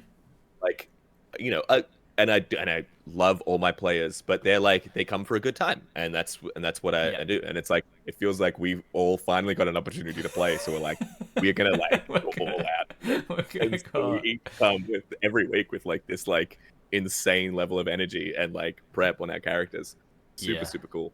It's a super good campaign, and if you haven't checked it out yet, Dragonlance, every Wednesday night New Zealand time. It's 10 p.m. New Zealand time, somewhere around that, or stupid o'clock in the morning Rackham time. That's been insane. Having four Australians, a New Zealander, and then the DM being in Canada. It's just Rack wakes up at like 3 a.m. for us. He's a madman. It's insane, but it works. It works and very enjoyable. Any other games that you're playing in as a player? Do you get to play much? I up until the Dragonlance game, I had only played in one shots. Oh Um, wow! the I had played a So campaign is when Dragonlance your first time playing as like a I recurring character? so I played in a D&D campaign when I started to get into it. Like when I got into it, I played like probably like 10 sessions with that housemate that I mentioned that got me into it. Yeah. And then since then, I played in a 7th Sea game, which is a great system. Yeah, Seven But Seas yeah, fun. I've played a couple oh, of one shots in Seven Sea. I got a very lucky opportunity to play a 7th Sea one shot run by the guy that made it, whose name is John Wick, which is insane. Yeah, yeah, yeah, yeah. But he ran it. Just imagine John Wick making a TTRPG after retiring. um, but it's a great system. I wish that's something that like I love D&D, and it's glad that I love it because other tabletop games tend to like it's really pushing the stone uphill if you want to get like your content out there. Right, yeah. I know Ellie does a great job. She's like constantly pushing, Yeah. and her podcast is amazing. Yeah, it's great. And the new I've listened system to is cool. Roll2Cast seasons 1 to 3, I think, so far. But I'm working my way through them. But yeah, it's fantastic to see anybody showcasing other TTRPGs. Sarah Moore does it as well. I don't know if you know Sarah, but she does Yeah, yeah, yeah. Table.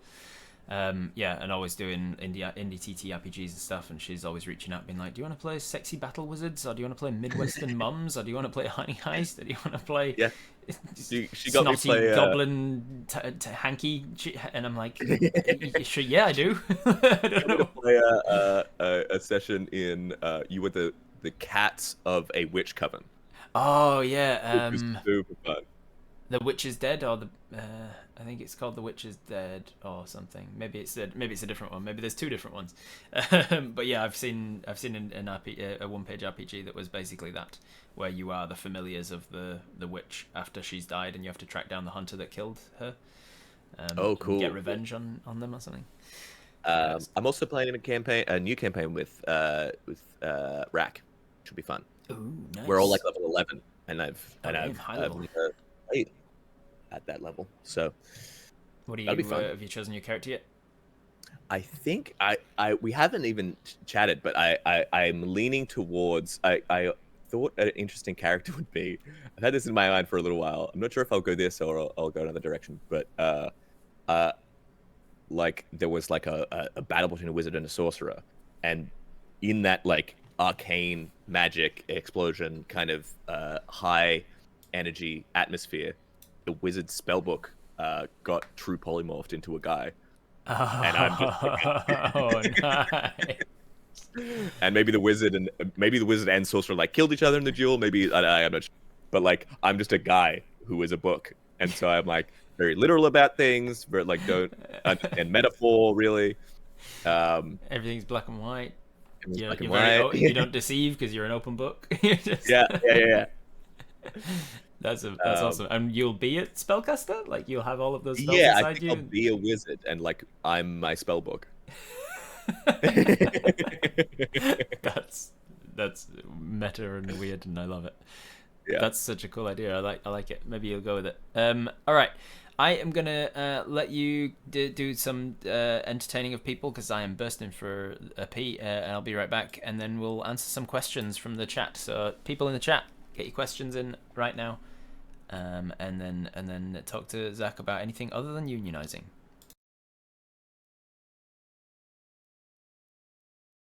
Okay, schmunionizing. How's it going, chat? It is early for me. I was like pre-stream. Me and Rob were sitting in the chat, like coming into consciousness, and as soon as we went live, we're like, please convince Rob that Discord is amazing. Discord is amazing. How have we not convinced him? It's the best. It's like it is in many ways so D&D. The way that the characters operate and function. I will always remember that line from Discworld where he's about to confront like one of the main characters. I think it's Small Gods. He's about to confront an army, and he's like, "Well, we should have more people." And he's like, no, no, more people, like 3 people, 4 people. It's not enough, but one person might just be enough." And I was like, just the turns of phrase and it's so good. Oh, I love Discord so much. I gotta read more of it. There's still books I haven't read.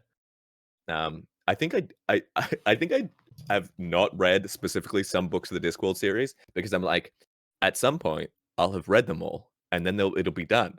You can always reread, but do you ever have that where you're just like, I'm gonna save something because then it'll always be there.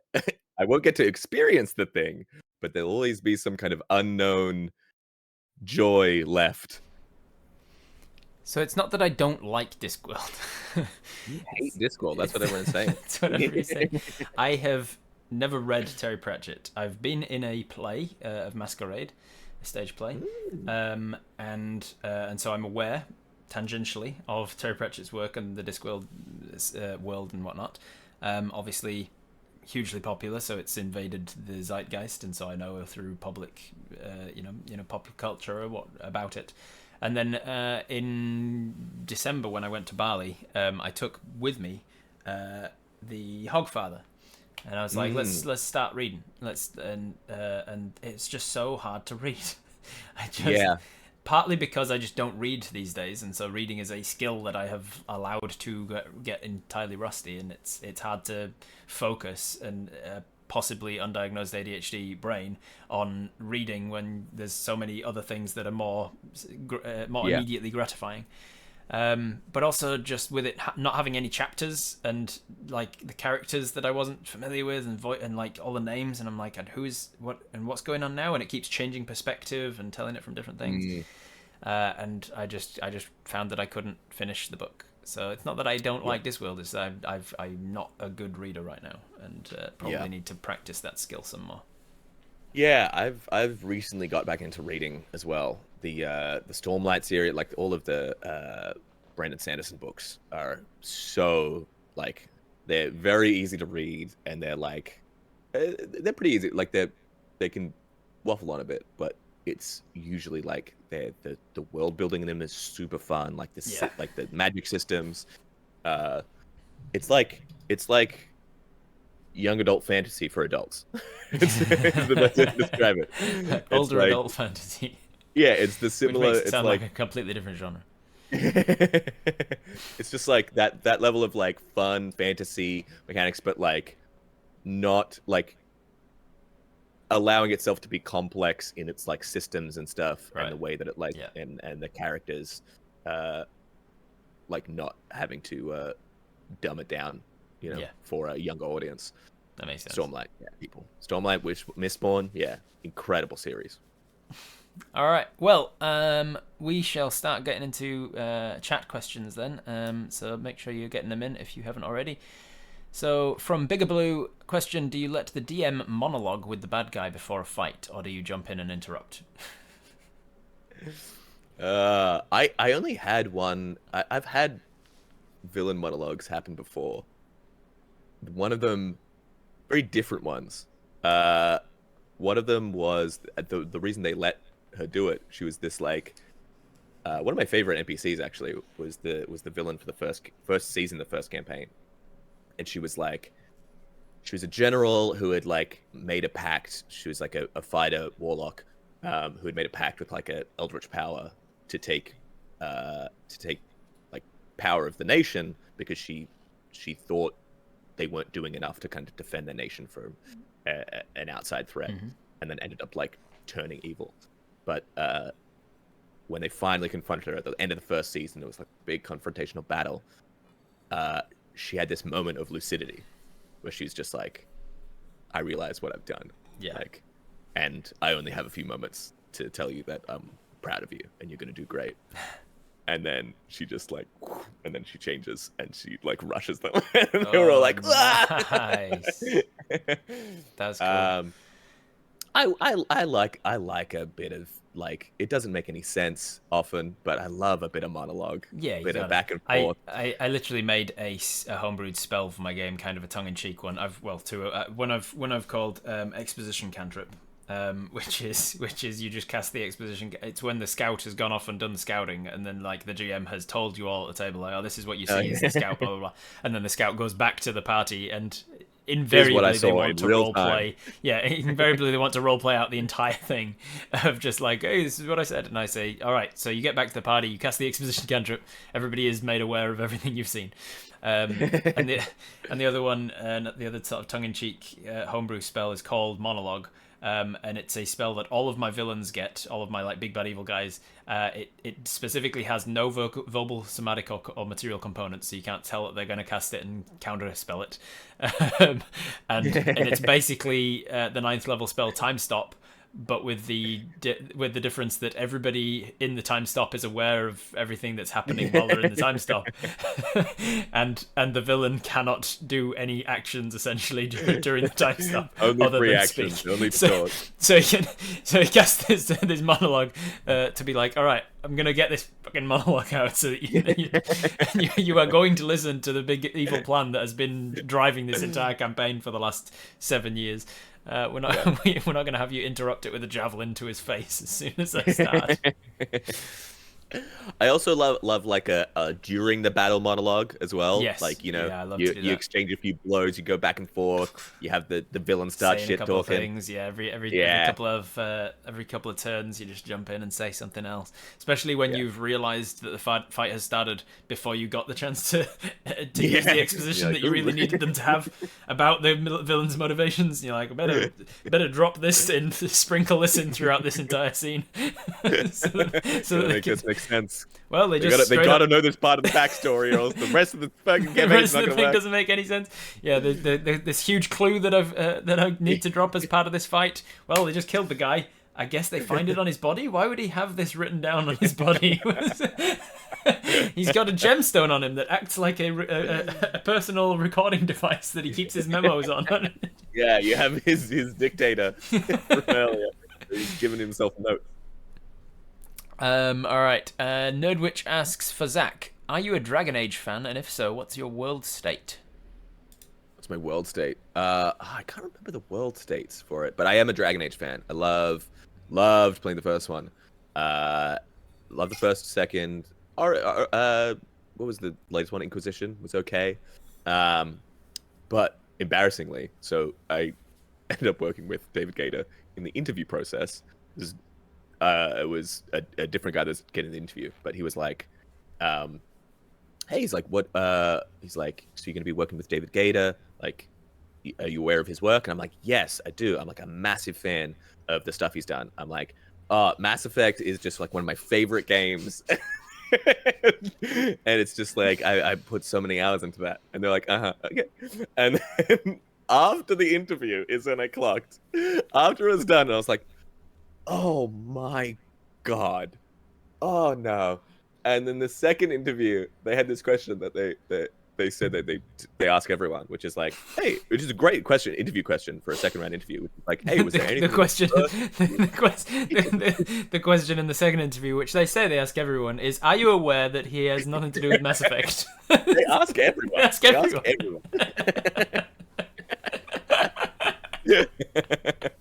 Weird that they ask everyone. I guess everyone gets that right. They were like, is there anything from the first interview that you would like to like address or talk about? And I'm like, yeah, probably that bit where I said I was a massive fan of this guy and then listed a bunch of games he didn't do anything on. I love Snakes and Ladders. It's one of It's my favorite game. Yeah, I'm a huge fan of his. Subway sandwiches are my favorite. Ooh. And they'll have to go in. What is the game that he thinks? So you addressed you addressed. Hey, So yeah, I realized really after like the Dragon fact. Age. I can't remember what the world states are. I believe I don't know in the first one, but Hey, you I was still got the a job. little wizard boy running around doing wizard things. You still got the job, so they must have Yeah. liked you in spite of that. I actually didn't get the job I interviewed for. Oh, So I I just interviewed started for turning up and yeah. then act like you They, belong. they They felt say too dress for the job you want. I took it a step further and I started doing the job I want. uncomfortable. And then I managed to convince accountants that I work there. It's just a little hacking into the computer to give myself money from their account. Easy. You can get any job you want with this neat trick. This neat trick hack into their bank account. So you didn't get the job Uh, you interviewed for, but they yeah, were so I like, "We interviewed like your work, though." for So yeah, I interviewed for a TikTok position, and I basically tanked my own interview where I was like, "Hey, I'm just coming out of social media, uh, and I want to get out of social media." I'm like, I make my own TikToks. Like, I'm happy to make TikToks for you guys. Like, that'll be fun. Like, I am interested in that, but I'm like, I don't want a future in marketing. We're like, okay. Um, do you, next question: Are you aware of your location? Do you know where you are? are you all right? I did We're gonna something think about similar. it. I did something similar in an acting audition once, where I was in a kind of a weird, vulnerable headspace. I was doing some soul searching at the time. I was listening to WTF. You know WTF with Oh Mac. yeah, What's his Mark face? Maron. Mac Maron.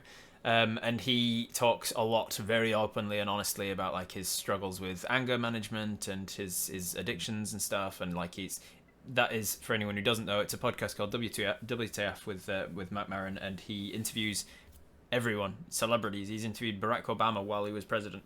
He Yeah, interviewed Robin Williams before he killed himself, and he's got this style of just like he breaks down your barriers, and it's the most real interviews I've ever listened to. You don't get a sense that the person he's interviewing is ever like putting on their public persona that you're it used to doesn't them sound seeing. like an interview. Doesn't sound like an interview. It sounds like he's talking to them behind closed doors, and like they're just being their real selves, and they talk about all sorts of topics about like difficult childhoods and like struggles with addictions and all sorts of things like that. Fantastic interviewer. And I was listening to a lot of that at the time, and I was kind of in that mindset of like being open and honest and stuff.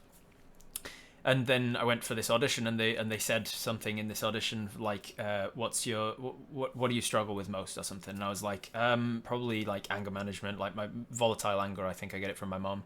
And like I just openly talked about this thing, and you could tell that they were like, Oh, we're not used to getting real answers from people. And then afterwards, I was like, I'm not going to get that job, and I didn't hear back. They were like, oh, this guy who just openly admitted to having like volatile anger issues at some points in his life. We're not going to work with him. I was like, well, you asked me for my honesty, and I gave you honesty. And I gave You it to probably you. didn't. I probably shouldn't have given you honesty in this moment. It was one of those moments where it's like, what's your biggest weakness? Oh, I'm a perfectionist. I can't. I just work too hard. I'm a workaholic. Trying to disguise your weaknesses as strengths. Yeah, but yeah, no, I got the second round interview, funnily enough, where they asked me to make some TikToks for them, and because I was like, I really wanted to impress them, I did like really slick like editing, like everything was like I tried like to make it like these like very very tightly edited videos, Nice. which they paid for even before I had the job, like they pay, which is an insane green flag. Um, and they were like, "Look, they sent me an email. I remember being like, it was like a roller coaster of an email because they were like, we ended up going with someone that that wants a future in marketing." And I was like, "That's fair," but they were like, Okay. "Yeah, makes sense. Probably should have seen that one coming." But they're like, we really impressed by your editing. Do you want to come on as a cinematic editor? You'd be working the Unreal Engine, and I was like, I have never done that before. And they're like, it'll be fine. You'll work It's it like, out. and it was great. That's It was amazing. like the best job I've had. Jeez, man, what a journey. Yeah. What's the question? I forgot. We answered it. Redial asks, what has been your favorite moment as a DM, and what has been your favorite moment as a player so far? Favorite Ooh. moments as a DM and a player. I think one of my favorite moments as a player is actually like in that in our Wednesday night campaign when I killed the When you killed Mr. Gerber. Gerber. That was I did such a not see fun coming. moment. I did Yeah. not. I thought he was being set up as like one of the main recurring big bad guys, and then Rackham's like, no, he's a commoner with 4 hit points. He's Yeah. just he's just very Just has all wealthy these and sweet yeah. magic items. And that thing of like I had the plan, it kind of went off the rails at some point, and then for those that didn't watch it, it was like he had these two magic items, one which let him come back to 1 HP if he ever died, and then another which sent him, he allowed himself to be, he could travel back 12 seconds at a time, so 2 Yeah, rounds. to where he Which was 12 seconds ago, to where, like the just state him, and like a his local, health and everything, like a localized time travel kind of thing. Reset himself to trace 12. ability. Yeah, reset himself to 12 seconds ago. So I snuck into his rooms. He was on a ship, so I snuck into his rooms. I lied that my knife was poisoned. Stabbed him. You also specifically made sure the ship was not anchored. Yeah, I Ahead of sabotaged time. the And anchor. there was this whole thing, and it kept going, and it was a solo mission because the end of the previous session. Another reason you should be watching Dragonlance. The end of the previous session, you said I cast jump on myself, and I sort of jump off of the pier and just bounce off of the wall and just like shoot myself torpedo style through the water towards his ship. And we're all trying to get on a ship to escape this thing, and we're like a dragon. So we start the City. next session on the other ship with us, and we're like, "Where's Goose?" And we're like, "He made a vague hand signal and disappeared into the water because he gave one of these shakas and then disappeared into the water." And we were like, we gave a fake hand signal and disappeared into the water. And then most of the other session was like, all right, we'll go across to the other ship. And you were on this solo mission. You can't stealth in armor, so you like cut your own armor off and just allowed it to sink to the bottom of the ocean. I was like, that's chainmail that you start at first level with. You're not going to be able to afford that again. What is he doing? What is happening? And just this wild thing. You're doing this whole thing with the anchor, making sure the anchor was up. You snuck into his room, pretended that the knife was poisoned. Stabbed him. He died from just a stab because again he was a commoner. I didn't expect that part. But he died. He came back at 1 HP. I then told him I had this whole like monologue about how I had a knife and I was gonna watch him shit himself to death. And then I immediately turn and run out the window. And Rackham is like, okay, he's gonna go 12 seconds back in time and he's okay. And I'm like, no. We're on a ship. I sabotaged the anchor. He is off the back of the ship. 12 seconds ago, he was that direction. And everybody's like, what? And then I did the maths. I was like, how quick does a ship move? 12 seconds. I was like, yeah, he should be about 33 feet back. And he measured it out, and he was like 31 feet to the back of the boat. And he's like, fuck. And he dropped into the water where you had just jumped out right next to, knowing what was going to happen. Poosh. Yeah, just swim over to him, snap his neck. Oh, God, man, what a! I love it when a plan comes together. In a similar thing, one of my favorite moments as a player has to be from the same campaign when we were trying to discover how to deal with 4 very powerful guards that were standing up on a cliff face overseeing this town and making sure that the entire town was basically kept captive until an army arrived. We were like, we're gonna have to take out those guards if anybody's gonna run. We've got a catapult. I've got transmutation. So shift this transmutation into this boulder of so that it can fling it faster and then turn it back into iron and create. And then I did the physics on it and worked out basically how to turn it into a flying projectile full of TNT.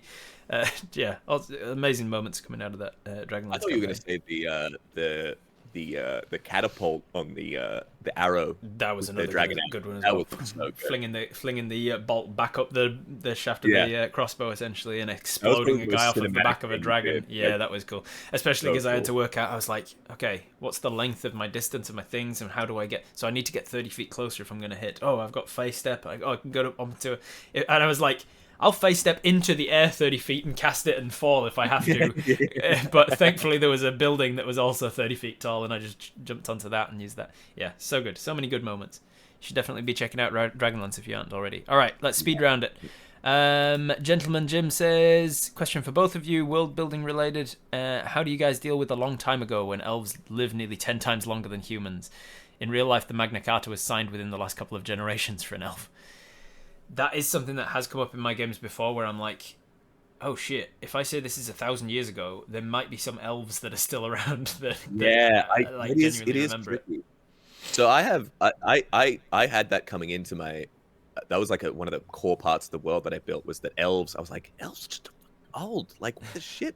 Like, how do you, and so I was like, what if, and so I built the Elven Empire around like the idea of Rome and like Roman citizens were, not everyone was a Roman citizen.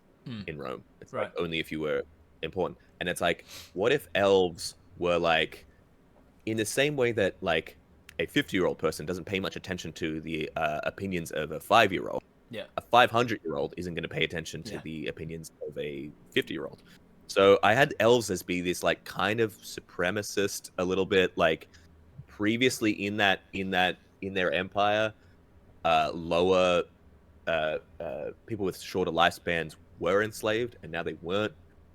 Like at some point that had changed, but it was still like very like class based system.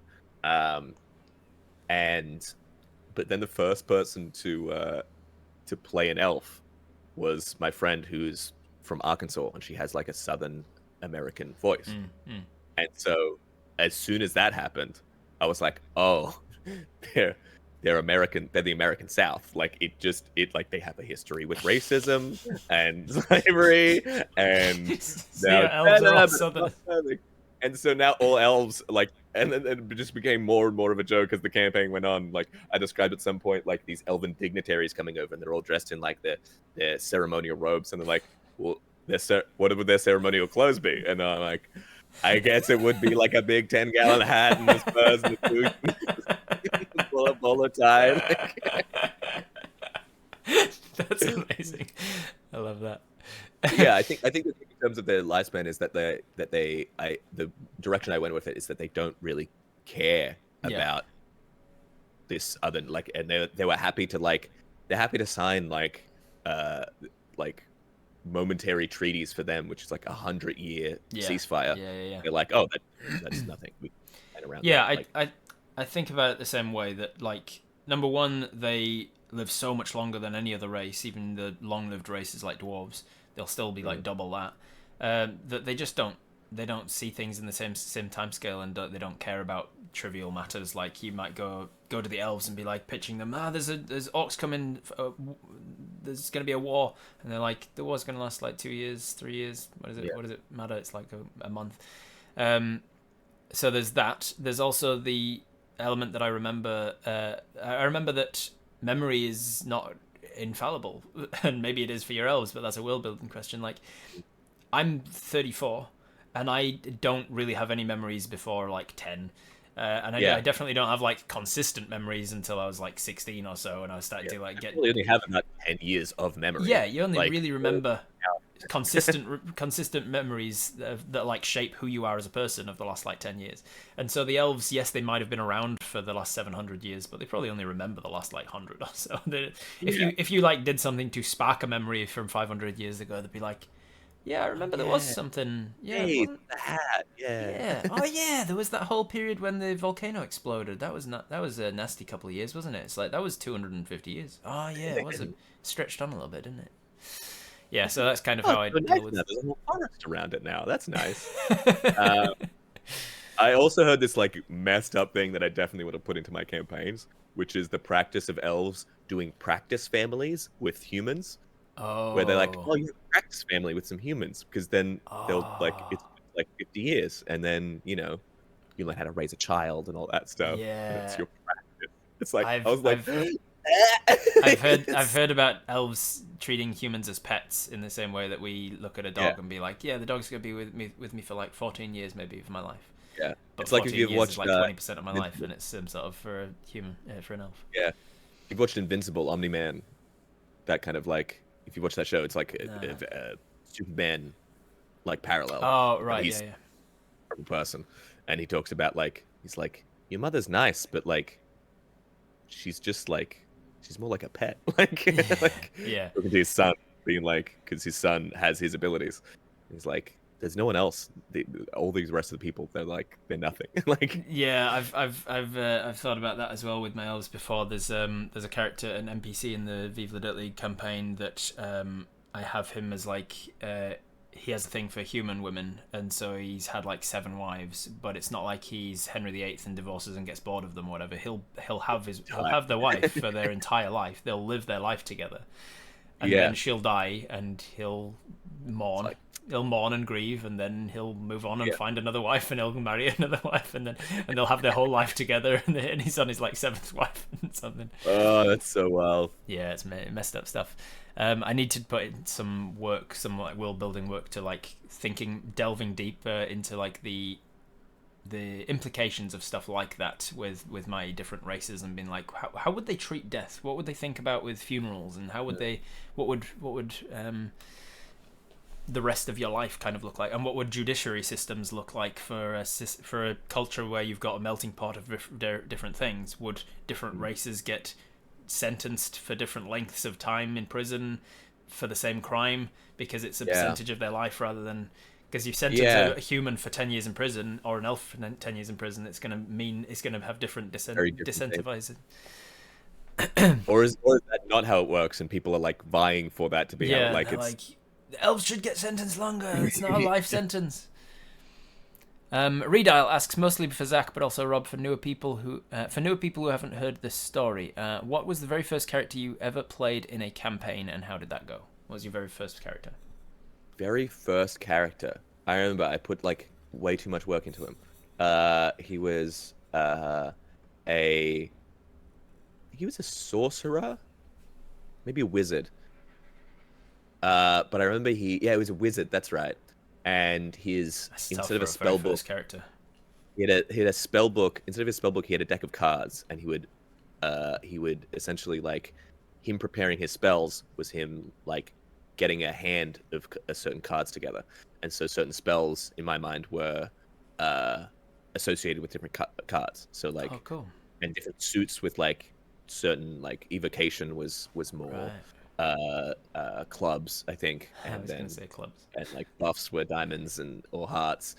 So that was cool. That's clever.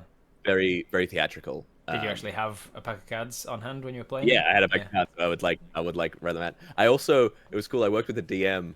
I was like, my character was from the future of the campaign and had been able to travel back. Because this is very complicated for a first character. I know, you were really going all out. 10 episodes, and then we didn't. I think we had played a one shot where I just played like a random pre-built character. But yeah, it was like it was clearly I became a DM because I was like, I'm gonna put so much effort. That's amazing. And my DM was like, I guess so, you can do that, and I was like, sick. And then this, and then this, and we could do this. We played 10 sessions. Never came up. Brilliant.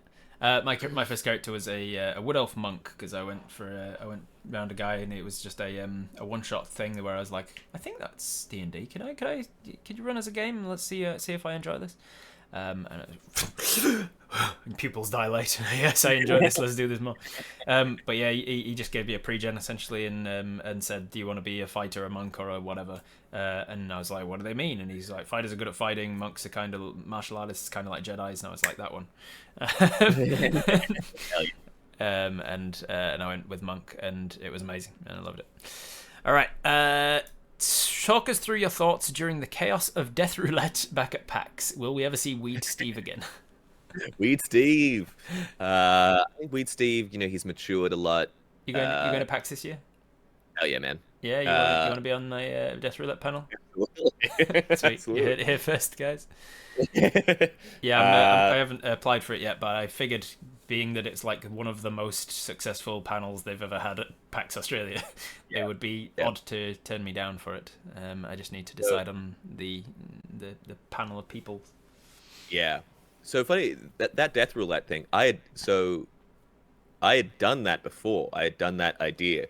I think because and it went through Joel to you when he was like talking about different like you were like, what panel should I do? I don't know how it came up, but so I'd done that kind of thing on stream before for generosity. That kind of like, if a player comes and then donation, they die. And I remember being really chaotic, and I was like, and to the point where like players would literally, and what happened on stage was like, you come down, you sit down, and then everyone dies, and you're like, okay, and then you walk up again. Up again. Up and out. So I was like, I remember sitting there and watching people, like, we were churning through players really quickly, and I was like, you just got to say something dumb immediately. Like your introduction has to be ridiculous. And so I was like, and you had to explain to us your world, which was like, it's like an MMO, game, and all the players are people actually playing the game. And And I was like, yeah, who's playing MMOs? Just like young kids. We'd Steve 420. Weed Steve 420. And Weed Steve he's had, a year now. He's matured. Now Marijuana Stefan.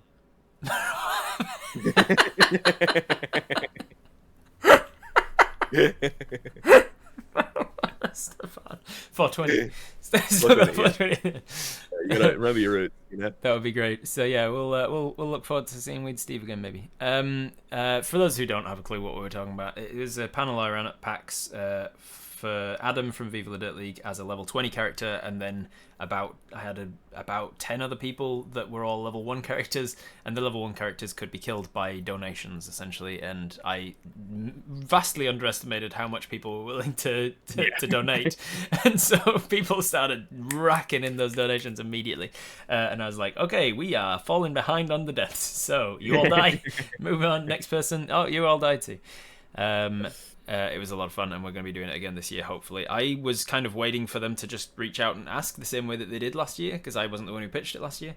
But I was pitched too, and then they didn't reach out, and I was like, huh, okay, well, I'll pitch it myself then. Yeah, they changed the content manager is different this year, so I think they're kind of catching up, playing a little bit catch up. Yeah, you'd think that they would have looked back and gone, oh, these guys, this one stream that we did raised like $7,000 in an hour. And it had the largest audience size that particular theatre has ever seen during the PAX. Right? Yeah. Oh, and then some. Like it was they had a huge. Packed it out. It was packed out, and there was a wait list outside the whole time. And it was one of the main theaters too. That was nice. Yeah. It's apparently, I've heard it secondhand, that it was the largest audience size that theater's ever seen in the history of PAX Australia, which I wouldn't be surprised. Is amazing. And I was like, they're gonna ask us back next year, surely. And they haven't. Yeah. I think they're on the back foot a little bit. Yeah. Riedel asks, of all available classes, which is currently your favorite and why? I really like Sorcerer, because I feel like every other class you have like a very static option. You can like, spellcasters are different, obviously, because you can like any spell but it makes quite a different impact on the fight. But Sorcerers, you have this kind of like, you have an accelerator where you can be like, am I gonna burn everything in this one fight? Twin spell polymorph on the 2 fighters, turn them into T-Rexes. Yeah. Like, could you go all out and burn everything? And then you're like, now all of my sorcery points and spell slots are gone by round 3. I am useless. I am cantrips from here on out. I kind of love monks for the same reason. Like, you can go, I'm gonna punch with my 2 attacks, and on each of them I'm gonna spend a key point for stunning strike, and then I'm gonna spend a key point for flurry of blows.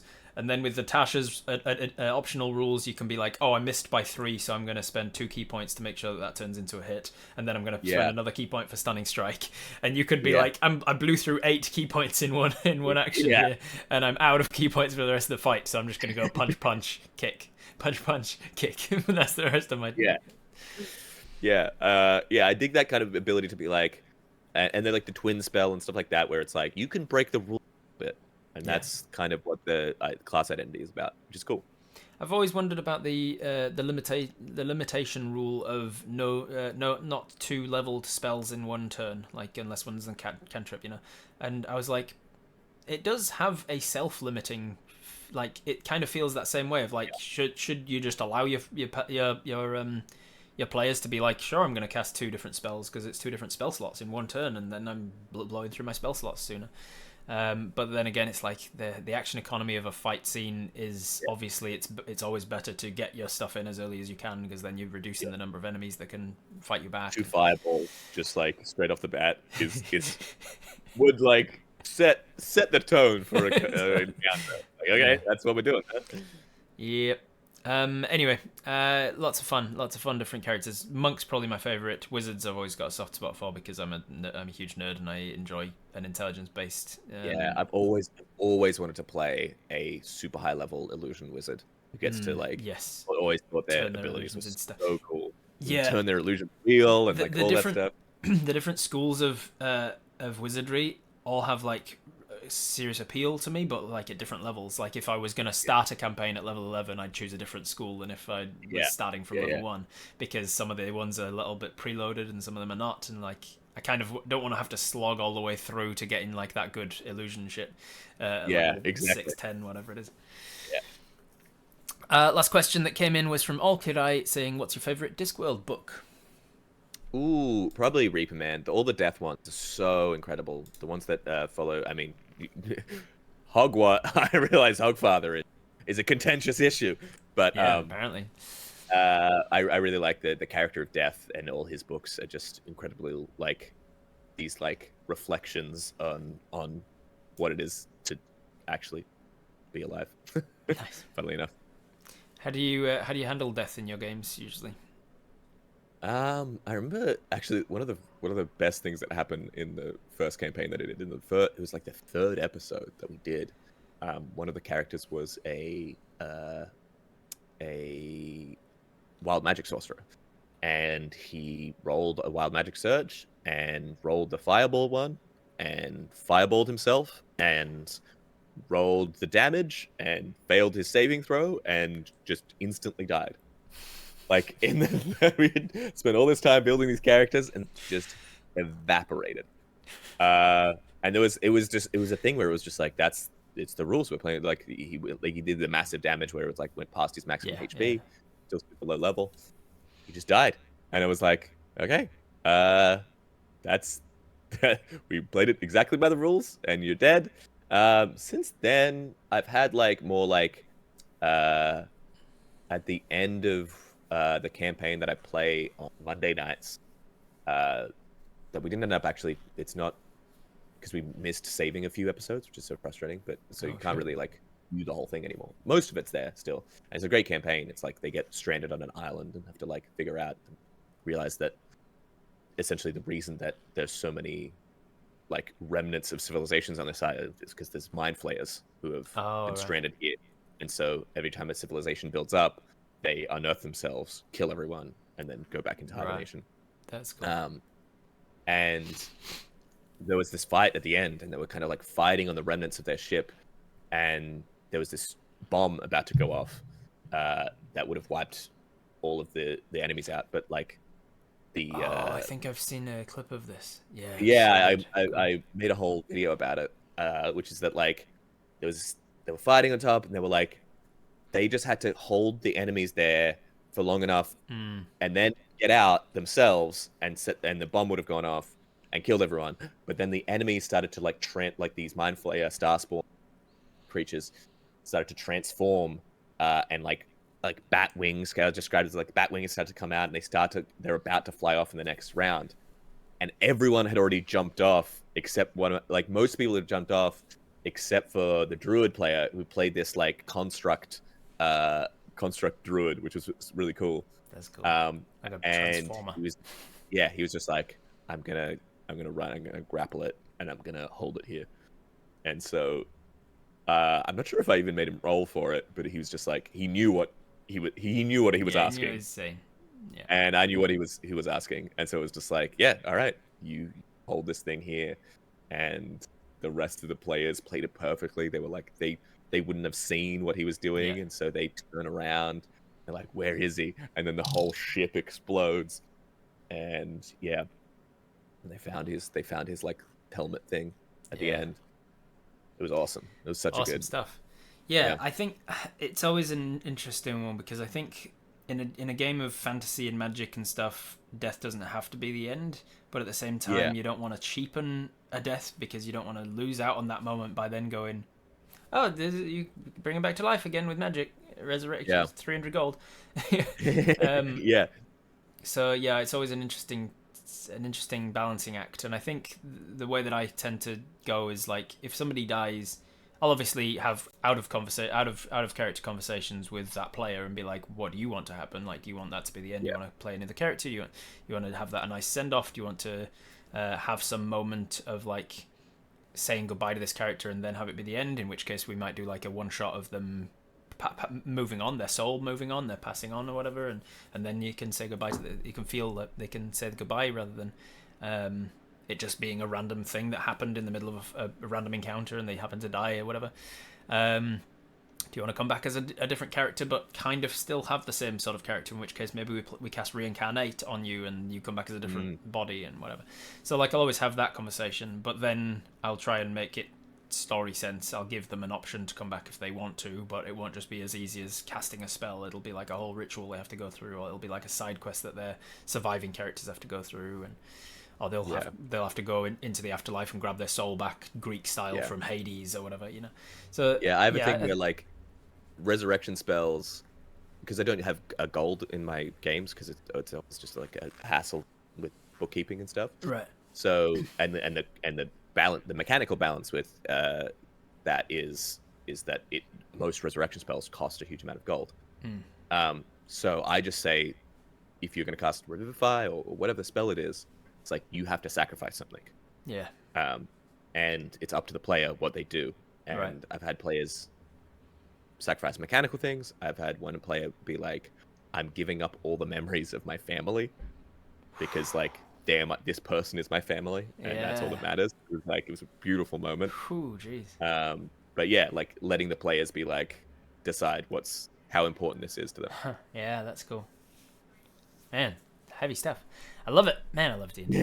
I love D&D, and I love talking D&D, and I could talk about it for hours and hours more, mate.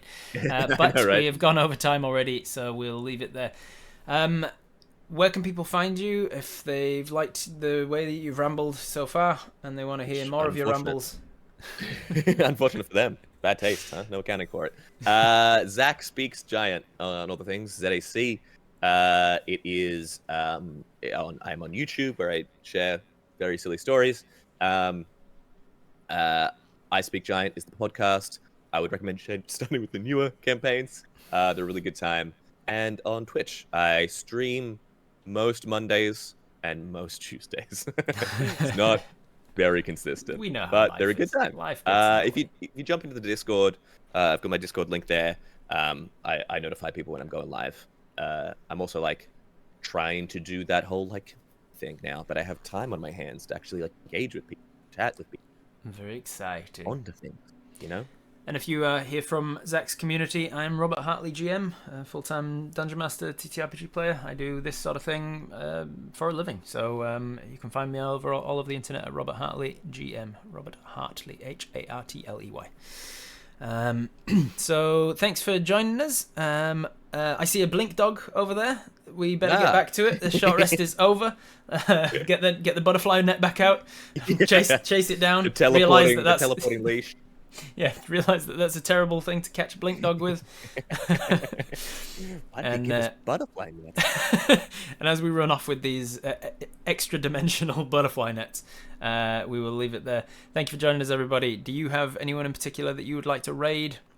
I like to spread the love around. At this hour, there is no one I know streaming. Fair enough. Thank you for joining us, everybody. Goodbye forever. See you later. It's just how I was going to say. Do we just not see them later? What? Bye. Friends, fans, and fine folk, don't forget to comment on the video for the algorithm.